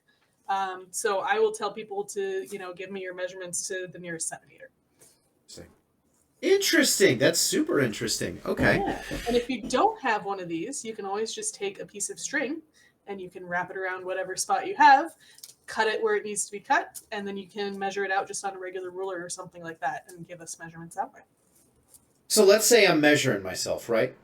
Do I get it as tight as I possibly can? Do I leave a touch of slack? How do I do that? I ask people to get it fairly close, so I can't do this one-handed. So we're just gonna go with my neck because that's what everybody can see here. So I'm not like choking and pinching stuff off. You can see that's not pinching off. It's just a comfortable, like, just set on top of the skin. Okay. So there's a little bit, I can slip a finger underneath it, because ideally, whoever you're having make your armor, they're going to make it so it's adjustable either direction. Okay. So if you gain weight or lose weight or muscle or whatever, you're still going to be able to use your armor for a while, so they're going to make it adjustable either way. Okay. And then let's say I'm doing my bicep circumference. Now, me and Horace are gym rats, right? So do we flex and just get the biggest kind of measurement we can? Do we let it go flaccid and just try to get arm at rest measurements? What do we do? What do we do as far as that goes? If you have a really drastic difference between your bicep when you're resting versus when you have it flexed, I would probably take the flex measurement just to make sure that I've got that covered. So when you are moving and your arms are doing the thing, you're not just going to burst out of your armor. Okay. I'd like to think so. I was like, hell yeah. Caelidh, do you have anything to add? Is this a similar process to what you do, or is yours different? No, that's 100%. Like the diagram is right on where it needs to be. Depending what I'm doing, I generally take a ton of like persnickety. I start kind of measuring what the individual plates and so when I do an arm cannon for somebody, I have them bend their arm and I specifically measure from the hinge of their elbow around the bottom of their elbow and back around to where it touches. Okay. So that when their arm is bent, I know that that plate is going to have full coverage for where they want it to be. Okay. Okay. Also, if you're planning on wearing a garment of some kind underneath it that is going to have some bulk, like single layer of cloth, you don't really need to take into consideration when you measure, right? Because it's going to add like 1/8 of an inch to your total measurement from the double thickness of it. But if you're going like, okay, I'm going to wear this gorget over my chain and my surcoat, and then I want this piece on top of it, put the things on that you're going to be wearing, and then measure. Okay. Makes sense. If you're doing greaves, put on the boots that you fight in when you measure your ankle. Okay. Just be sure to put yourself kind of like what was with the flexing versus not flexing when you do the measurement. Put yourself in consideration of the circumstances that you're going to be wearing it when you wear it. Mhm. It's also why you should generally go thicker on straps than thinner, because people will do half-inch straps and be like, yeah, that's fine. And then Sir Murdoch, the Mad, comes running up to you and sticks the toe of his boot directly on top of your greave as he bashes you over, and then three greave straps blow loose. Not speaking from experience, though, I'm sure. Certainly not. No personal experience whatsoever. And you want to air a little bit looser than you think, because Yes. especially anything on your arms or legs, because Yes. even if you just flex right now, when you're Yeah, sword fighting, all of the blood is going to Yeah. be in your arm. Yes. You're not going to be able to recreate that unless you like go lift some weights and like get the pump And then before measure. you're going. Taking some 'Cause you're gonna measurements. Hold be on a in the second. pump the whole time. And Yeah. so another thing and this also kind of ties into patterning, because I know we were going to talk about patterning. The thickness of leather does change the way that it needs to measure. So like Okay. if you just measure around your arm and it's 10 inches, and you cut a 10-inch long piece of leather, and then you wrap that around your arm, it is not going to fit. Okay. Because the thickness of the radius of the leather is actually changing the circumference that it needs to travel. So your 10-inch circle is now suddenly, usually I just like double, or I like triple the thickness of the medium. So if I'm working with, like, let's say 1/4-inch leather, you add about 3/4 of an inch to your direction of the flex. There's actual formulas for it out there. Right. People that actually know what they're doing, I imagine that if you bugged Kate about it, he could tell you exactly like what Oh yeah. fractions and percentiles you need to do. But the thickness of leather does actually change the way that you have to measure it. And I'll talk about how I solve that when we talk about Okay. patterning. So that was my mommy said, tape measure, put a finger under. So that was my next question, which you kind of answered, but just want to probe to see if there's any more. Any other differences when measuring for leather as opposed to measuring for garb or clothes? Beyond accounting for the thickness of the leather, is there anything else you need to keep in mind? Every plate overlap is going to rob from your length. So if you make leather to cover a 10-inch gap and it's segmented, and then you overlap it 1/4 inch on each plate. Mm-hmm. So you need, which is a fabric thing. It's not actually different from fabric. You just need to account for your seam allowances. A lot of people out there with armor that's just a little bit too small. Which is not a knock. Like, it's a lot of times people's first armor project that they make comes out just a shade small. Mm-hmm. And Thanksgiving contributes a little bit too sometimes, but yeah, well, um, I'm not going to talk about how hard I have to suck my breath in to get a kidney belt. Horace, I don't want to skip you. I know leatherworking's not your thing. Anything to add on this? No, I don't have on that. I've just made all these mistakes in my leatherworking past. Fair enough. Let's talk about. So let's say I acquire a piece of armor, leather or metal, and I got it. It's a hand me down from Sir Murdoch, who felt bad because he stepped on me and broke my greaves. How do I fit that to myself? How do I strap it? What should I keep in mind, just in a general sense? I can open Nexus. Go for it. So blue foam is a serious magical fix all, heal all, cure all. Okay. If you get armor that's a little bit too big, you can stick a couple pieces of blue foam inside of it, and hey, I'm presto, so glad you went there. Perfect. Mm-hmm. Every Bellfighter has a pile of blade strip with blue foam somewhere in their house. Go check your basement; it's there. And it's not what's inside of this helm. This helm has yoga mat inside of it. I also generally wear like a cloth coif so it doesn't bite up my ears. But this was made for me. Like this was made to measurement for my head, and I lined it with foam so that it would fit me properly.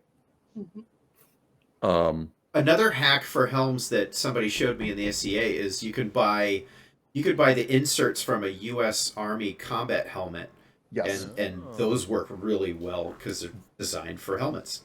that's what I have. I have that style of ACH pad in my SCA. I have an SCA Varangian, and it took me 2 sets to get it properly because I have a giant bean.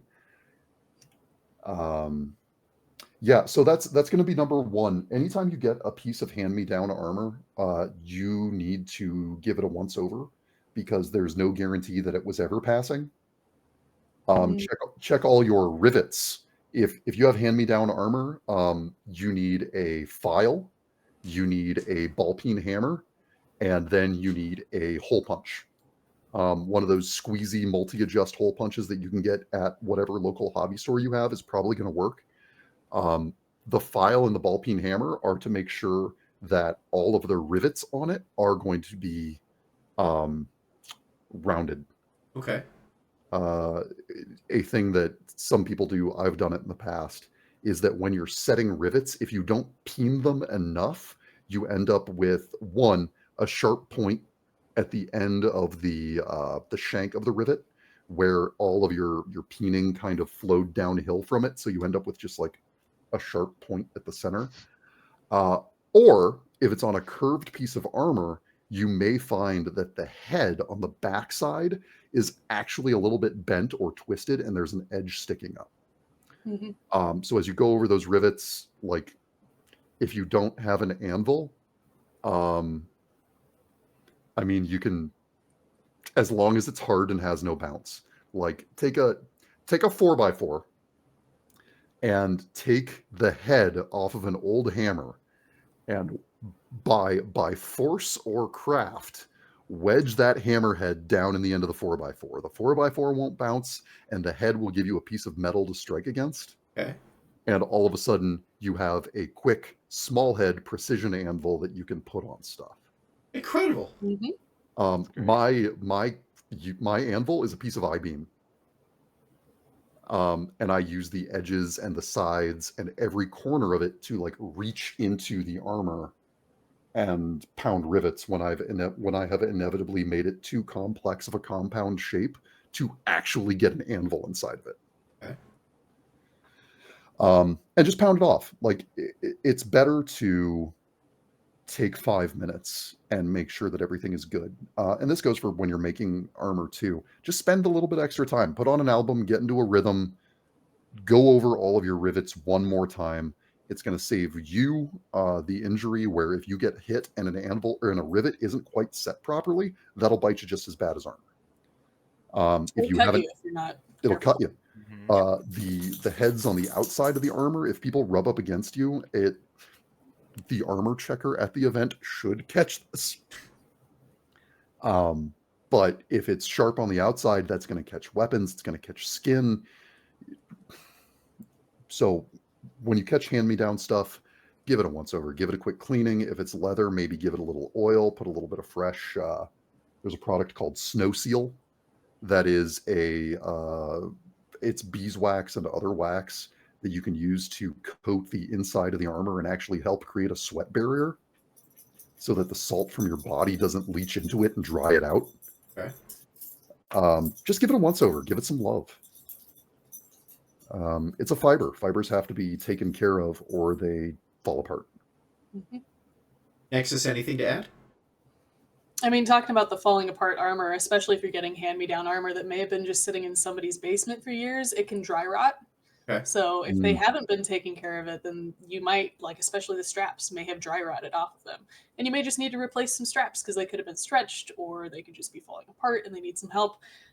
It's not too hard to replace straps, and depending on how they're attached, if you find pretty much any of the leather workers in this community, they can pretty much help you through popping off some straps and putting on some new ones. It's fairly easy.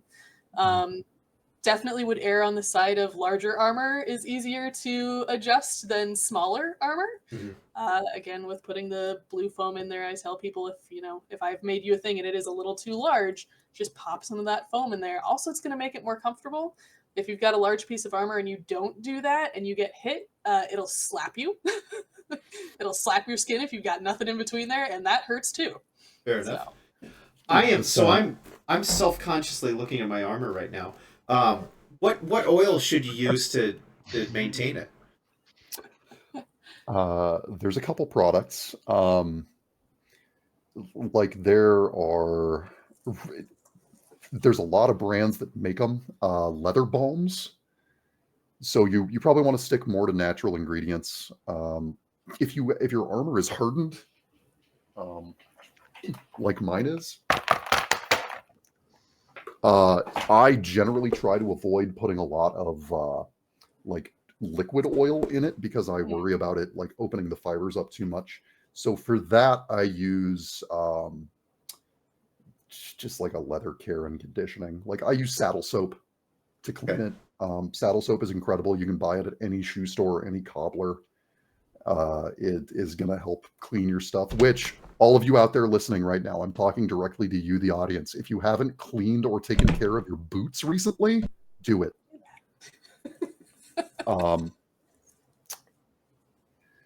Because even just like saddle soaping and mink oiling, armor is gonna do a lot to help protect it for the long term. Clean it, maybe put a coat of Tandy makes a product called Saddle Lack, which will put a new exterior finish on it and help protect it a little bit more. In the past, I have used just like rattle can satin finish canvas sealant to seal dye and paint. There's a pair of greaves that I made years and years and years ago that I sealed with like half a can of just snagged it at Michael's canvas sealant, and all the paint on it is still in great shape. So like for my helmet, for example, you're saying I should use saddle soap and then mink oil afterward. Yeah.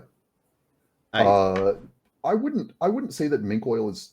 Sorry, I'm responding to a question, chat. Indominus Max, I don't think that mink oil is going to be too much for hardened leather because it's not going to penetrate the same way that something like neat's foot oil would. It is going to penetrate in, but because it's thicker and waxier, I think that it's going to stay more on the surface. I don't think it's going to open up the armor too much. At the very least, it hasn't in my experience. Yeah, for your helm, I would saddle soap it. And then for the interior, because it's close to your skin, I would say a product like Snow Seal is probably going to be good for helping keep as much sweat out as you can. Because it's not the moisture of sweat that's going to damage armor, it's the salt. Okay. And salt will just eat everything. So I should skip the mink oil for the helmet and just go with Snow Seal. Snow Seal and mink oil are going to do very similar jobs. Okay. They're in my cart right now. I'm trying to figure out which one I should buy. I'll go with the Snow Shield. Mineral oil from Sir Smiley. Mineral oil is also going to do a good job of helping with that protection and care. Horace, anything to add? All my stuff's super old. Fair enough. And I never use it. I gotta give it away. I actually just gave away all my leather tools to my squire. So he's a troll. He's gonna make something cool. Heck yeah. Nice. Next question is, how do you fight in armor? Wants to start this one Very off? carefully. No. For me, with the arm cannons, I know that my reaction time is going to be slower. Like slot shots and things that I can throw without armor on are going to have a much tighter clock. Mm-hmm. So either I need to be proactive and put myself in a position where I'm going to have a shorter, or I'm going to need less of a window, usually using my armor as bait to make up for that. Or just stick to the super high percentage stuff, where you're fighting a little bit more defensively and you're punishing just larger issues. Okay. It changes your clock. Sense. Nexus, your thoughts on fighting in armor? Please practice with your armor on before you go out to Armageddon or Ockfest or any of the big ones. Don't just put your full kit on when you get there and expect to be fine, because it's going to be rough. And you're adding a few pounds to yourselves, especially if you've got metal armor and anything like that. So prepare beforehand. Practice, practice, practice, folks. Mm-hmm. That, and it's a bunch of weight. And if you're not used to moving with that weight, you're going to be even slower. Yep. Horace, what's your thoughts? Fighting with armor, how do you use it? I think you both hit very good points, and I would add to that when you fight with armor, you shouldn't fight. You will fight differently than you otherwise fight, but you definitely should not be trying to do things like outspeed your opponent or throw things where you're like, I need to do this so fast. Like, if you're timing people, that's awesome because you're throwing after they're throwing and like hitting them, and then you have an oopsie button with your armor that's saving you if you mess up. But you definitely don't want to be trying to like do really quick things. The other thing is that when you have armor, it does give you the option to overwhelm your opponent, in that you can be the person that makes them make the tough choice of, you might lose a piece of armor, but they have to like swing at your leg because you're running at them, or try to just trade with you, and then you win that trade because you lose a piece of armor and they die. So if you're the person on the team that needs to be taking those hits, go be the person on the team taking those hits. That's why you're wearing the armor. It's very useful for that. But yeah, your other points are great. You know, don't be trying to, I think I really just am like repeating Caelidh's point actually. And then, but definitely wear it too, because if you don't wear it, you will not remember to call it. Every single event, you always hear, WAP, arm. Oh wait, I have armor. Oh wait, I have armor. Yep. Over and over again. Why did like, I call don't dead? care. I'm just like hitting. Why are you hitting me so many times? You're wearing armor. Oh yeah. Oh. Like, I gotta chop through you, man. I hit you in the arm 4 times because that got all the way through to your body, and I don't want to expose myself. Like, wear your armor so you know that what you're doing. You know that you shouldn't take single stabs. You know that it takes more shots to hit you. And also, if other people hit you really hard, this is a unintended benefit of armor, but when you're wearing armor, you can't take those like on the line shots because you don't feel them. They're not hard enough. This person is not cheating. It is actually harder to feel hits through armor. You have to hit somebody in armor harder. That doesn't mean that you have to crank everybody in armor, but you should not expect somebody in armor to take light shots, because I guarantee you they just can't feel them. So that is an unintended benefit of armor, but also just like if you're wearing armor, use the fact that you're wearing armor. You don't have to sit there and like think about your hits. You'll know when somebody hits you because you'll be like, oh, I felt that. Like, just use it. Get in there, fight, wear it so that you're experienced in it, so that you can use it to actually give you the advantage and win. Yeah. And please be smart when you're wearing your armor. Yes. If it is 110 degrees out at that Armageddon, maybe don't have your full kit on. I know it looks great, but Please drink water. Armor definitely traps a lot of heat, and that's something to be cognizant. You know, is that you will get hotter faster for sure. Yeah. I want my piece I want to throw in there is a question of timing. To Caelidh's point and to your point of like sitting back, getting you have a get out of jail free, but fighting a little more defensively at first, knowing when to do that and when to zerg in and use that hit to your advantage to score the kill. Because, if you're trying to out defense your opponent too much and they just pick you apart, you are moving slower, you're in armor, eventually they might get there. There is a time in a fight where you have to zerg in and take the hit. Nose coming, you're going to win that fight because they hit you, you're still alive, you hit them, they're dead. That's how armor works. Balancing that between playing defensive and zerging in, that's where the real kind of mental game of wearing armor comes into play. Is because if you zerg in too early, they're just going to retreat and throw shots at you, and you're gonna take the L because you can't move as fast. So I think playing with that timing, playing with that balance is important. For Amp Guarders making the transition, you can't call point anymore. That means something different in Belgarth, and I am extremely guilty of this. So to explain this out, in Amp Guard, when you get hit, your armor can have multiple points. In Amp Guard, this is worth 2 points, what I'm wearing right now. So I got to get hit 3 times for it to count. And so the way you indicate that you get hit is you say point, point, point. Like you call point for every time you got hit.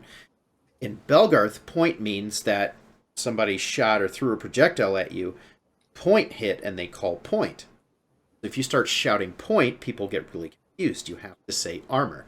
So if you're an Amp Guarder and you're cross-gaming or you're transitioning over, what you want to do is get in the practice of calling armor instead of point. I know I'm not the only one who does this because I've seen it done by Amp Guarders on the field, and I'm like, they got you too. So that's something to work through and think about as well. To that effect, also, please read the rules for armor. They're not that complicated. They're not that hard. But remember, you have to call armor. It's not like getting hit where you can just show that you're taking it or like lay down. Like if you don't call armor and they hit you and but you didn't say anything, you're cheating. Like even if you're doing it and you're not trying to do it on purpose, like they don't know, they will continue to hit you. This is also where sometimes people just beat the crap out of you when you're wearing armor. It's because you didn't call your armor, even though you thought it in your head. If you don't say it out loud, they don't know. They just think that you're cheating them. And 2, if you're wearing armor, it changes who you can grapple. Make sure that you're not like, please, people in plate armor, stop grabbing me. I hate bleeding all over myself. Every time I bleed all over myself. This doesn't happen often, but it happens. Also, just be cognizant too. Like even if you're not trying to grab somebody, if you have a full metal helmet on, maybe don't like run into them and lead with your head. Like that's very rude. And finally, also remember, they are totally allowed to do whatever they want with your shield to you. So if they're wearing a ton of armor and they weigh a ton and they just punch you really hard and they were standing there and they hit you and you fall down, like they did not do anything wrong. That's not a grapple. They are allowed to hit you with their shield. Okay. They can do whatever they want with their shield. They can even bash you. So like be aware of that, but they cannot bash you and then grab you. That's when the grabbing is when you're not allowed to do that anymore. Depending on how much armor you're wearing. If they are wearing leather, they can't do anything unless you're wearing leather or higher.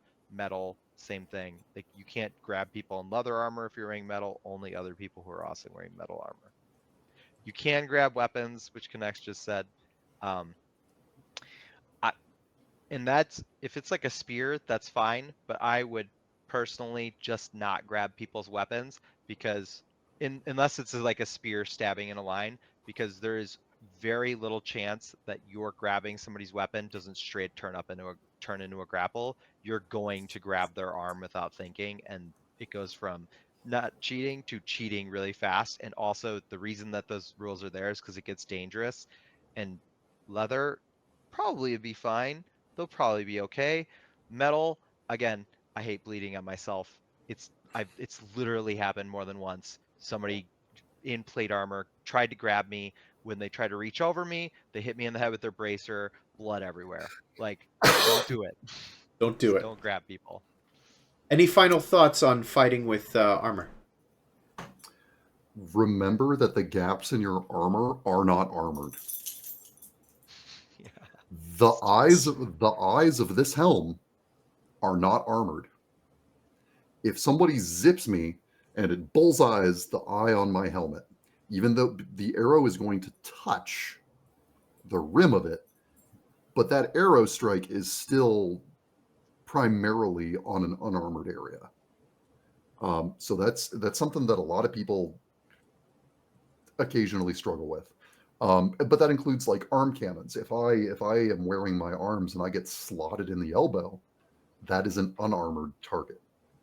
Armor only protects what it literally intercepts. Eyes on helms, that's something where that's an all-day thing. You're gonna be all day back and forth with people about whether or not if it's a perfect bullseye over the eye, or whether it was skewed an inch to one side, thus making it a more of a helmet hit than an eye hit.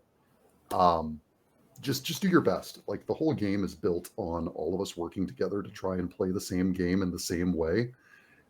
And so if you get hit and you go, oh God, I'm not sure if that was arm or armor, take arm. Yeah. My very first foray, where I wore this helmet out onto the battlefield, so excited about it, stepped out onto Wolfpack opener, and an arrow just goes right into my face, and I'm like, why am I even fucking wearing this thing? Welcome to Wolfpack opener. Yep. The archers are just too good. They're so good. Moving on to our final topic. How do you make leather armor? Caelidh, let's start with you. I go reference diving. And I dive for two things. So a lot of what I make for myself and for other people has a lot of fantasy influence. A problem with fantasy armor and a problem with there's a beautiful image that I think everybody in dork fighting spheres became aware of some character from Guild Wars 2. It's all white and gold Paladin armor, and it has this like big feathered pauldron, and it looks really, really cool. And then you slow down and you start looking at all the joints in the armor, and you go, okay, how the hell does he put that on? Okay, how the hell does he put his arm over his head? So for me, it's two sets of research docs. Is I find, what do I want to make? What do I want it to look like? How cool? Like what sweet anime character do I want to be? What piece of historically extant armor is this the closest to? Because again, like all these people that were fighting and dying and bleeding in the mud, it led to a lot of time being spent on how to keep people from bleeding in the mud and how to move and how to make things that are protective and wearable. I think that a lot of people get tied up in, well, I want it to look like this, so I need to do it exactly the way it looks, when instead you can make a really basic arm cannon based on like a super bot, like the somebody digitized, I know that Aisha bashed one out, but somebody digitized the like Numenorian arm cannon pattern. Mm-hmm. So I think that you could start there and go, okay, this has the footprint of what I want to do, and then modify. Yes. It also, and not just because that leads toward like my favorite aesthetic is what I would call historically plausible, Mm-hmm. where you go like, okay, so they had this technique, they were making these. It's the brimmed panel hats. I hate them, but like they existed. There are finds of sewn panel caps with a brim on them, which takes all the teeth out of my argument of God, I think they look bad, because it's real and it's extant, and just the fact that it's based off of like historical techniques and things that people worked out makes it look better and makes it fit more into the aesthetic. I mean, years ago, Vice described Belle as a sadomasochistic anti-LARP. And I think that super captures the aesthetic. And I mean, you look at over the years, you have dudes like when I first started making armor, like the big armor makers on the bellboards at the time were like Forkbeard and Sieglitzon. And both of them directly have inspired my creativity. And there's great, like I've seen Smiley post a couple times in chat. Sir Smiley does awesome leather work. He's so meticulous. Like his stamps all do such a, like he tessellates his stamps so well. It's just stamping. It's so good. It is so good. Right. It's beautiful work. So when I'm to go back to the question, when I'm designing, what do? I find how I want it to look. I find how I want it to work. And I find the middle point where I can make them work with each other. And then I dump as much sweat and tears and usually about a case of beer into it. Partly because I use cardboard to pattern all my stuff. Earlier when I talked about radiusing armor and how do you make it work, if you take corrugated cardboard from Amazon boxes, that's usually like armor thickness. And you can use that to play with your patterns before you start cutting your $12 to $15 a square foot material. Yep.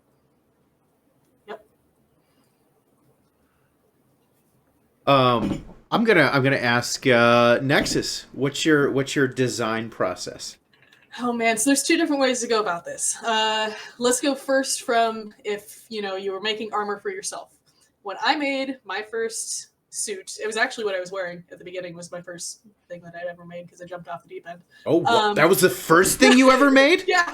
Okay. Yeah, I don't know. This was my first project. Wild. Yeah, see? Wow. Yeah, jump off the deep end. It's worth it. It's people get freaked out about it, but no, seriously, just go for it. Find your friend, find your partner, whoever. Get some duct tape. Get an old shirt that you don't care about, especially a long sleeve shirt if you want to go for the arm cannons. And you're gonna stand there in that shirt, and they're gonna wrap duct tape around you, and you're just gonna be mummified, all right? And then you're gonna get cut out of said duct tape shirt. And poof, you've just made yourself basically like a sewing mannequin and something to build an exact pattern for yourself off of with minimal measurement taking, because it's all just right there for you. So then you can go on and you can draw directly onto the tape, like whatever shapes you want for your chest piece. And then you can cut those out and obviously do the, hey, your leather's going to be thicker than that. But like make those adjustments. But now you've got a really cool, completely personalized armor set and a pattern for yourself. And any of the bends, you just cut until they lay flat. And that's where you're going to stitch or rivet or whatever. And it's a lot easier than people realize, I think. That's incredible. So that's one super easy way. Another way is actually what I like to do a lot, even with my commissions, is I'm a very heavy pattern alterner. So I will find, if you want a commission from me, I will tell you, okay, if money were no object, what would your piece look like? You said that to me earlier. You'll send me all these reference photos. Yeah, exactly. You'll send me all these reference photos, and then I'll go dig through all of the, there's hundreds of pattern makers out there that sell their patterns for like $5 to $10 a pattern, which is awesome. And they're really nice. So then I'll go find something that the base of that pattern could work for what we're doing with your piece. And then I will heavily alter the shapes or the different layers that are going on top of it. But using that as a base to build off of will, one, make your armor cheaper for you because I'm not completely patterning from nothing. And two, will give us a little bit more of like a range to work with, if that makes sense. Because then I can send you this, here's this base thing, imagine this, and I'll do some drawings over the top of it. And if we go for it, we go for it. So there's two different ways you can go: heavily alter already existing patterns, or make your own pattern by duct taping your body. It's kind of fun. Okay. That's really cool. Flipping back to Caelidh, what's your process for actually making the leather? How do you cut it out? How do you rivet it together? What's kind of the idiot's guide? I'm the idiot. How do you do it? So the I really want to make a piece of armor. I'm gonna make a piece of armor. You need a ball peen hammer. You need a pair of side cuts. If this were the olden days, I would tell you to go get roofing nails and washers. To go way back into the old bellboards days. But so you can get with a ball peen hammer, side cuts. If we're trying to do this as cheap as possible, you're not buying a rivet setter. A box cutter and a hole punch. If you already have a drill, you no longer need to buy a hole punch. And that is the $20 I really want to make a piece of armor starter set. So I say box cutter because You can go out and you can buy a really beautiful round knife. You can buy a really beautiful trim knife. You can spend a lot of money on really, really, really nice tools. And if you keep doing it for long enough, eventually you're going to run into situations where those nice tools are going to let you do things. Like if you're doing any amount of skiving, like for making belts, or for if you're trying to join two pieces of leather and you're trying to make them thin, you'll lay a knife down really flat against the surface and just kind of angle cut it off. Round knives are really, really good for that because it's a really wide blade. You can get your entire hand like on the edge of it to push it forward. But that's not the kind of armor we're talking about. The best thing that a box cutter or craft knife is going to give you is the ability to quickly change your blades and keep your blade as sharp as possible. Because you want to do 3 or 4 passes and then either strop your blade or change it. And stropping, you can get a stick of Jeweler's Rouge for like $1. And you put it on the backside of a piece of scrap leather and you just drag your knife across it every now and again. And it's going to take all the burrs out of the edge of your knife that make your leather cut weird. Okay. So you've drank your first couple beers, you've taken the box, you've patterned out your bracer, slap that on your leather, and then depending on the person, they're going to do it in different ways. So we're still going with, this is my first piece of armor. So you're going to take a pencil and you're going to get your pencil real sharp and you're going to trace your pattern onto your leather. And when you cut it out, you're going to cut it out twice. The first time you cut it out, you're going to leave like a 1/2 inch gap all the way around your piece of armor. Then the second time you're going to go back and make smaller, and that's just, you're going to rough that out of the sheet because now you're dealing with a like square footish piece of leather instead of half of a cow. And then that's going to be a lot more forgiving as you're trying to make smaller, more precise cuts because you're not wrestling all that extra weight. Okay. So you cut it, and this is the first dry fit. So you have the piece of your leather. You have not punched any additional holes. Just kind of slap it on your arm. Check it. Every time you do a tweak, if you're working on a piece for yourself, you have the benefit that you can continue to fit yourself every single step of the way. Then we're doing this as cheap as possible. That means that we're lacing this. So you're going to have a bootlace. You're going to have gone to that same cobbler where you bought that snow seal, and you're going to buy a set of like 50-inch bootlaces. Or paracord. And then you're going to use your drill if you have it, or your punch if you didn't, to knock, let's call it 4 holes on either side of the short sides of that bracer. And then you're going to lace it, and then you're going to put it on, and then you have armor.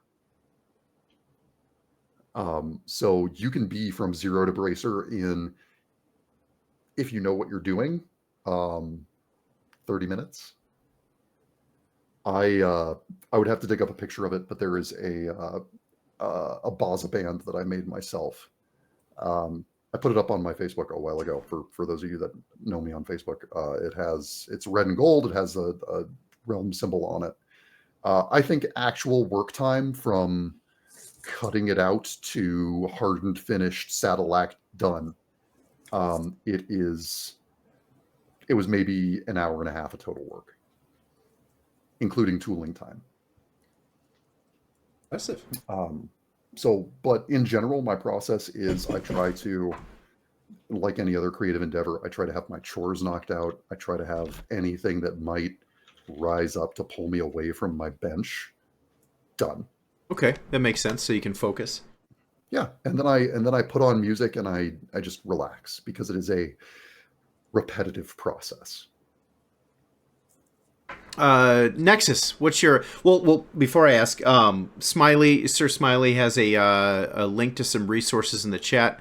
I'm gonna post those to the bench Facebook page real quick.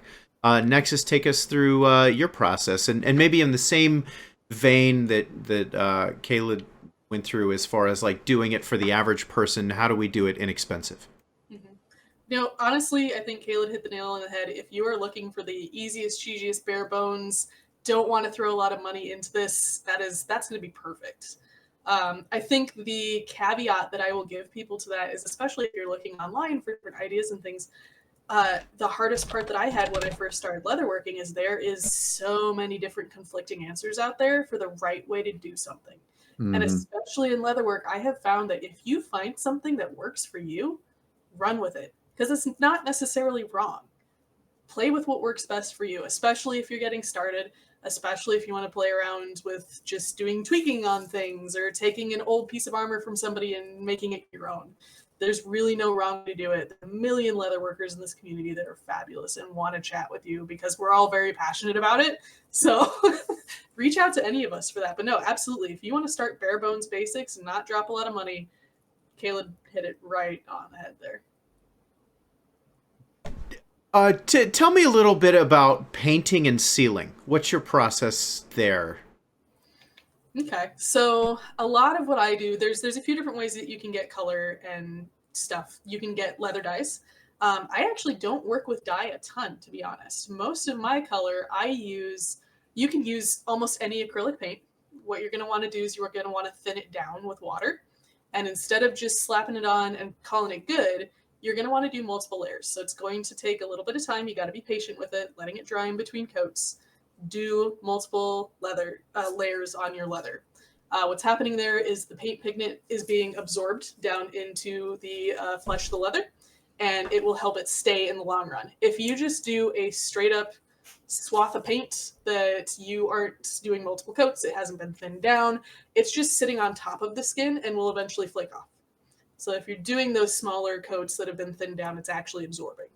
The only caveat to that is I actually use, because I work for a company that makes ceramics painting things, if you find acrylics that are specially formulated for ceramics, they are formulated for highly porous materials and getting down into the pores. So I don't thin any of my color anymore when I am using my ceramic paints because it will automatically go down in there and it's highly pigmented.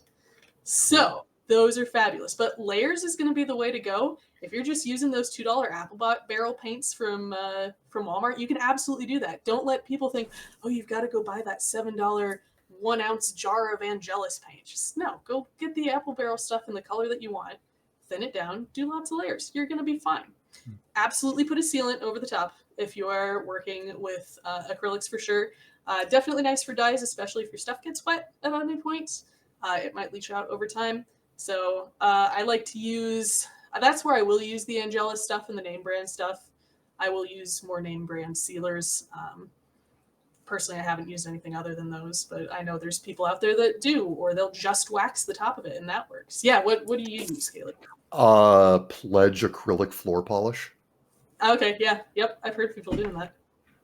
It's about the same formula as saddle. I think it's called saddle lac from Candy. But it's an acrylic top coat and it gleams and it looks really good and it's really good and easy. It buffs to a high shine too. So if you really want that like hero armor look. Nice. So Smiley gave you a shout out. Says, "Yo, Nexus has the best painting process." So right, a big shout out there. Right. Occam Stubble has an interesting point of view here. For if you want to do cheap torso armor, you can make lamellar made from your scrap, and it'll still look pretty good. So that's something to consider as well. Cheap there can be misleading because it is every Bell person has a triangle of money, skill, and time. Right. If you have money and skill, but you don't have time, you can make it work. If you have time and money but no skill, you can make it work. But it's rare that people have all three. And lamellar falls into the cheap and skilled category because, well, it's not even, but it takes forever. Okay. If you do lamellar yourself at home, unless you have a clicker die, you are going to be cutting first about 1,000 playing cards of leather, and then you're going to be going back and punching 1, 2, 3, 4, 5, 6, between 6 and 8 holes per card. So Gavi Morgan asks, "What's lamellar? Can you describe what kind of armor that is?" Yeah, it's segmented stacked. So a lame is a plate, and it is a million little plates that are all stitched together. So Viking armor traditionally, like the Visby plate, is a lamellar armor.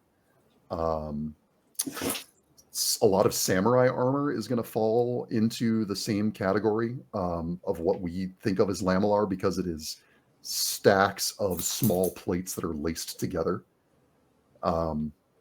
Coats of plates are lamellar even when it's all internal and riveted. Historically, like the kind of lamellar that we know. Yeah. So Ninja Brig and like historically, Brigandine is layered armor like that, where each plate overlaps the other plates to give them reinforcement and strength. And then you lace them all together and you turn these little yay bits into a suit of rigid armor. So Banner the Rose Knight says they've also done lamellar by hand, and it's hours and hours and hours.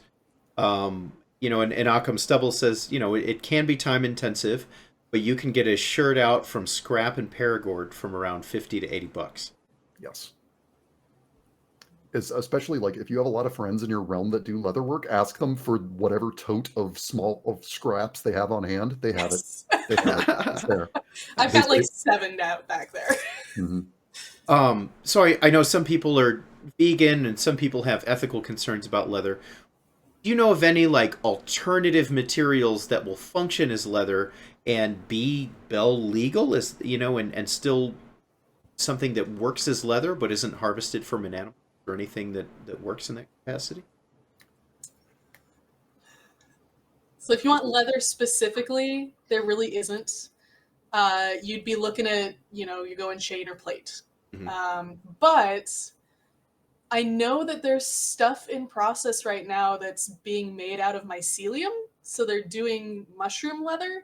And I don't know, like, technically you can call it leather because leather by yada, yada, yada. Anyway, I would be really interested in playing with it just to see what it's going to be like, because it sounds really interesting. Right now, I think they're using it for bags and things like that. It's incredibly expensive at the moment, so I don't know that I'll ever get my hands on it anytime soon. So that's an option. And then I wonder about the thickness of it.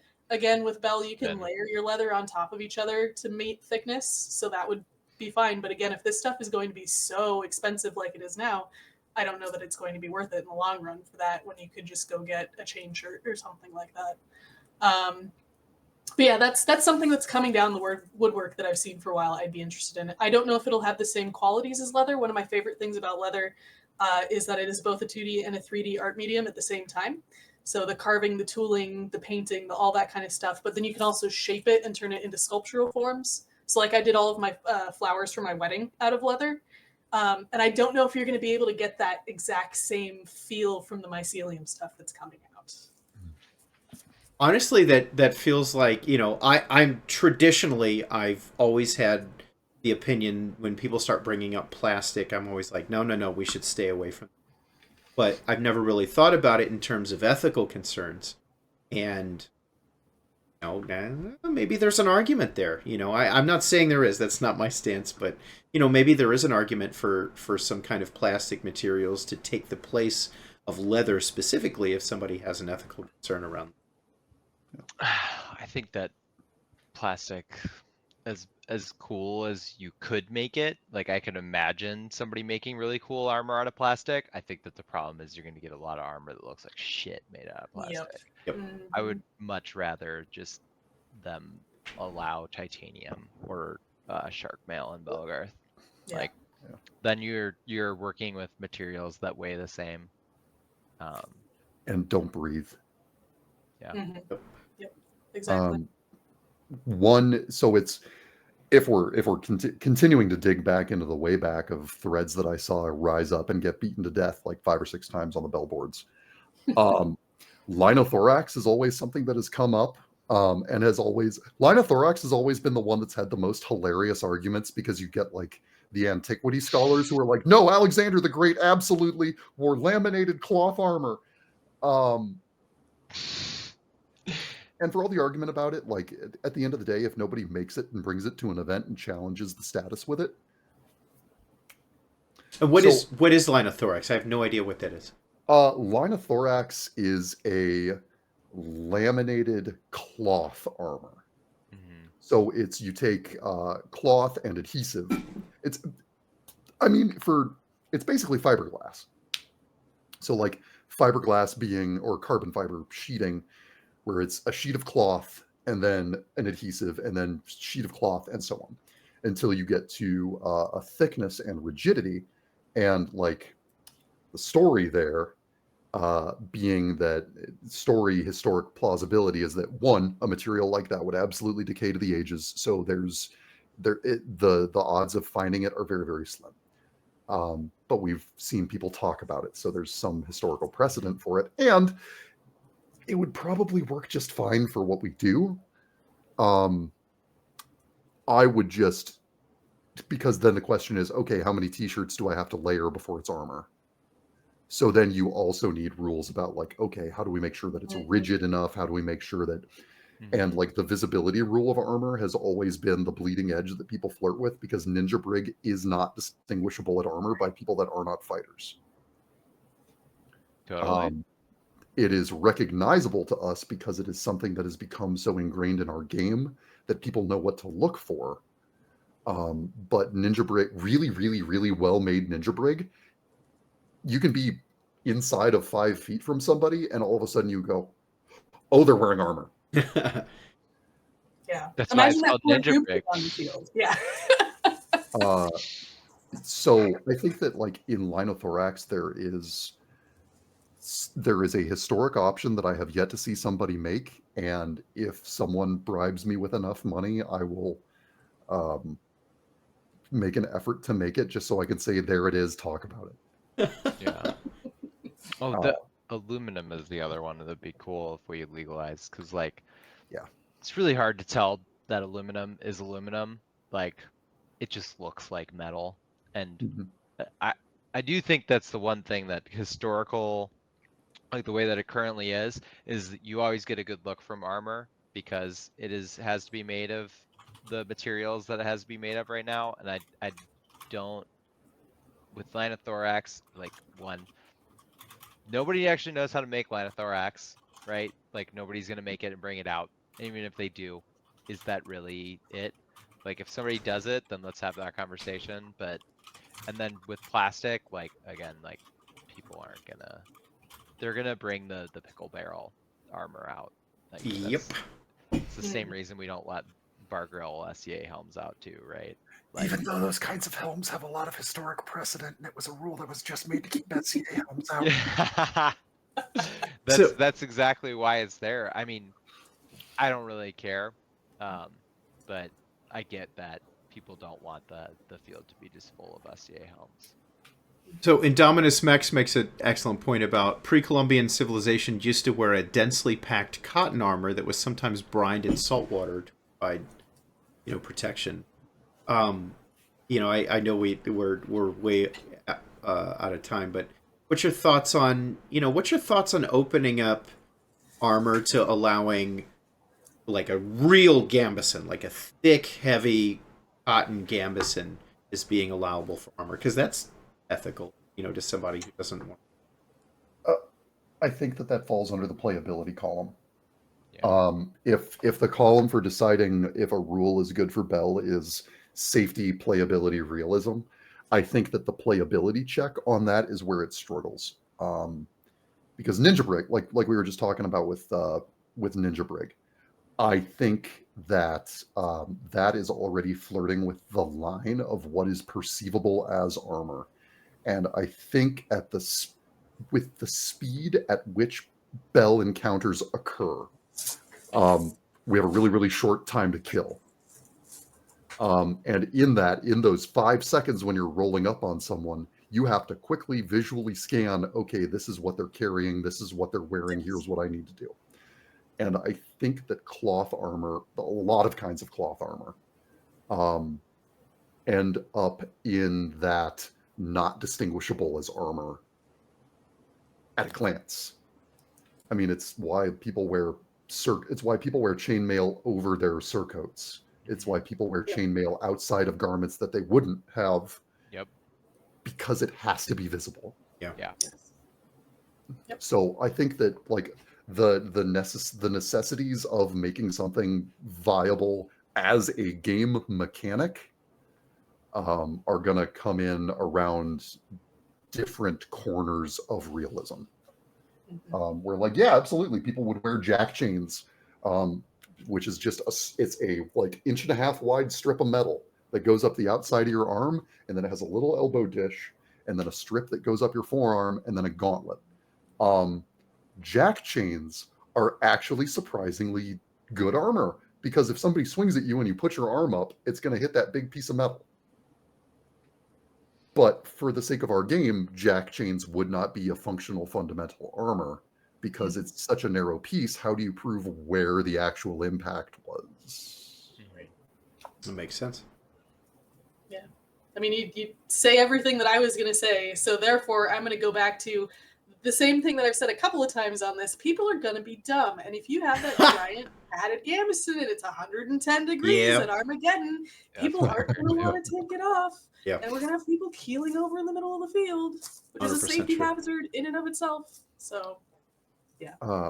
Make your gambesons out of natural materials. Do a linen or cotton shell and use bamboo batting in the center.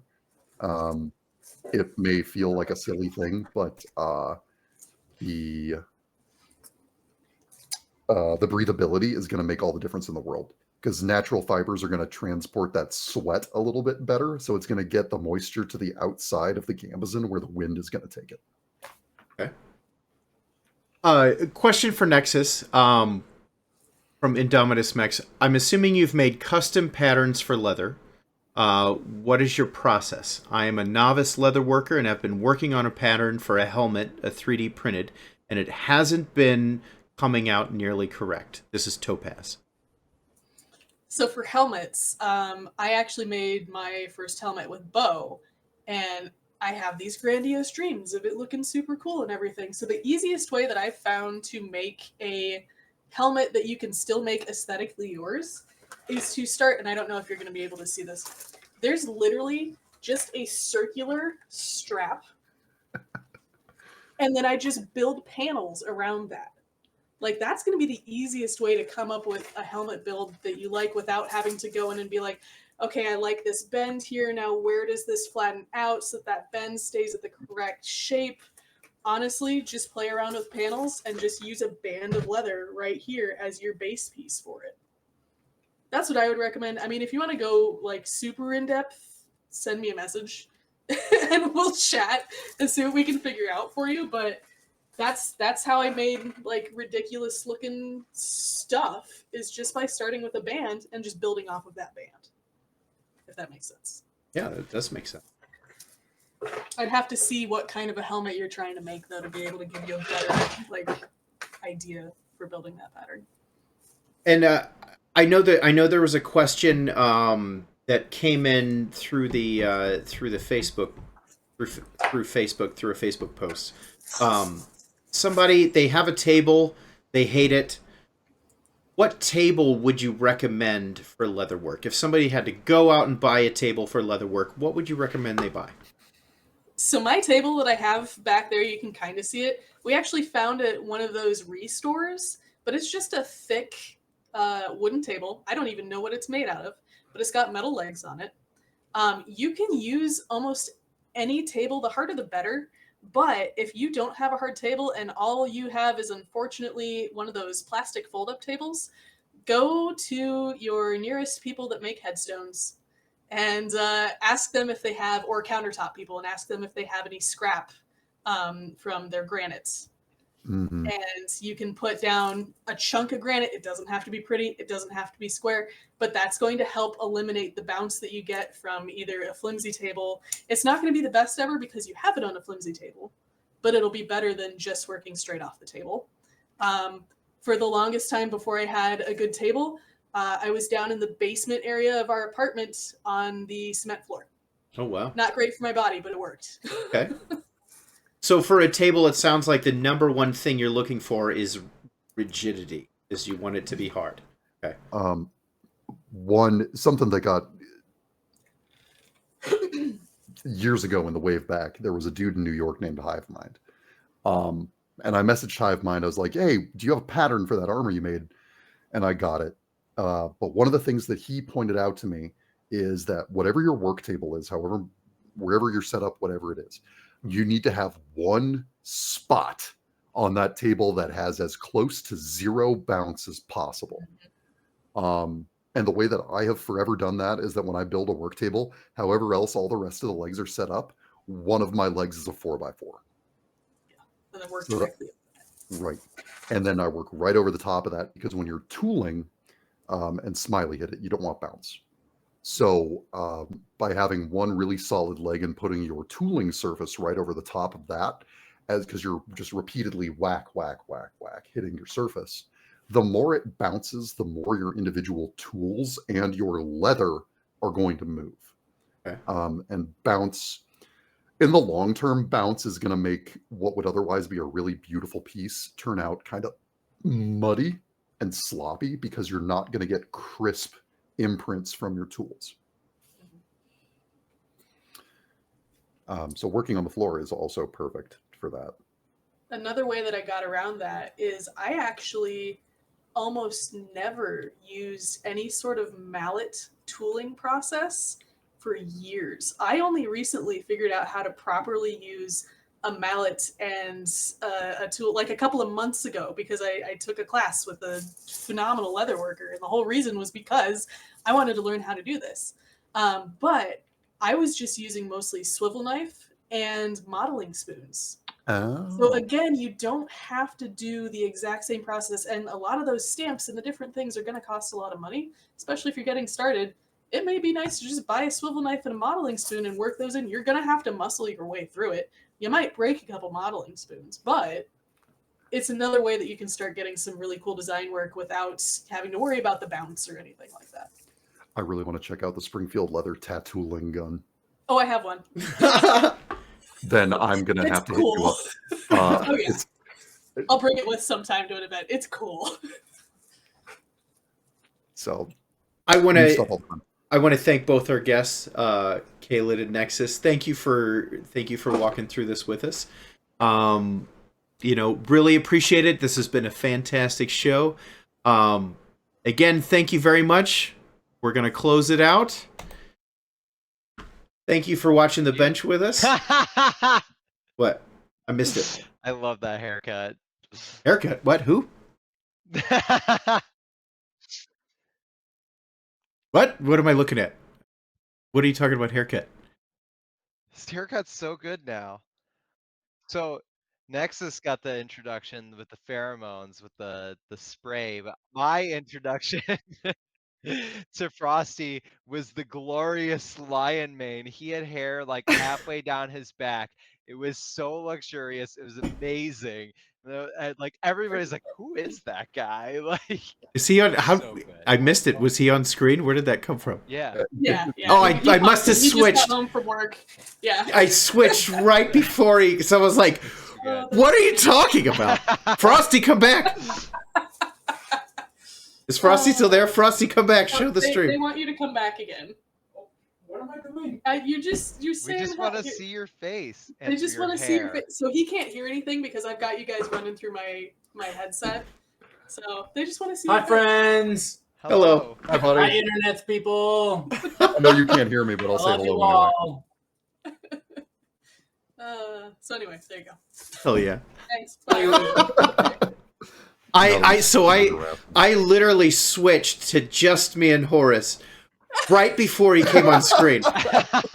So Horace is dying about a haircut, and I'm like, "What are you talking about?" All right, bye guys. Do your thing. Yeah. Thank you for joining The Bench. We'll catch you next time. Peace.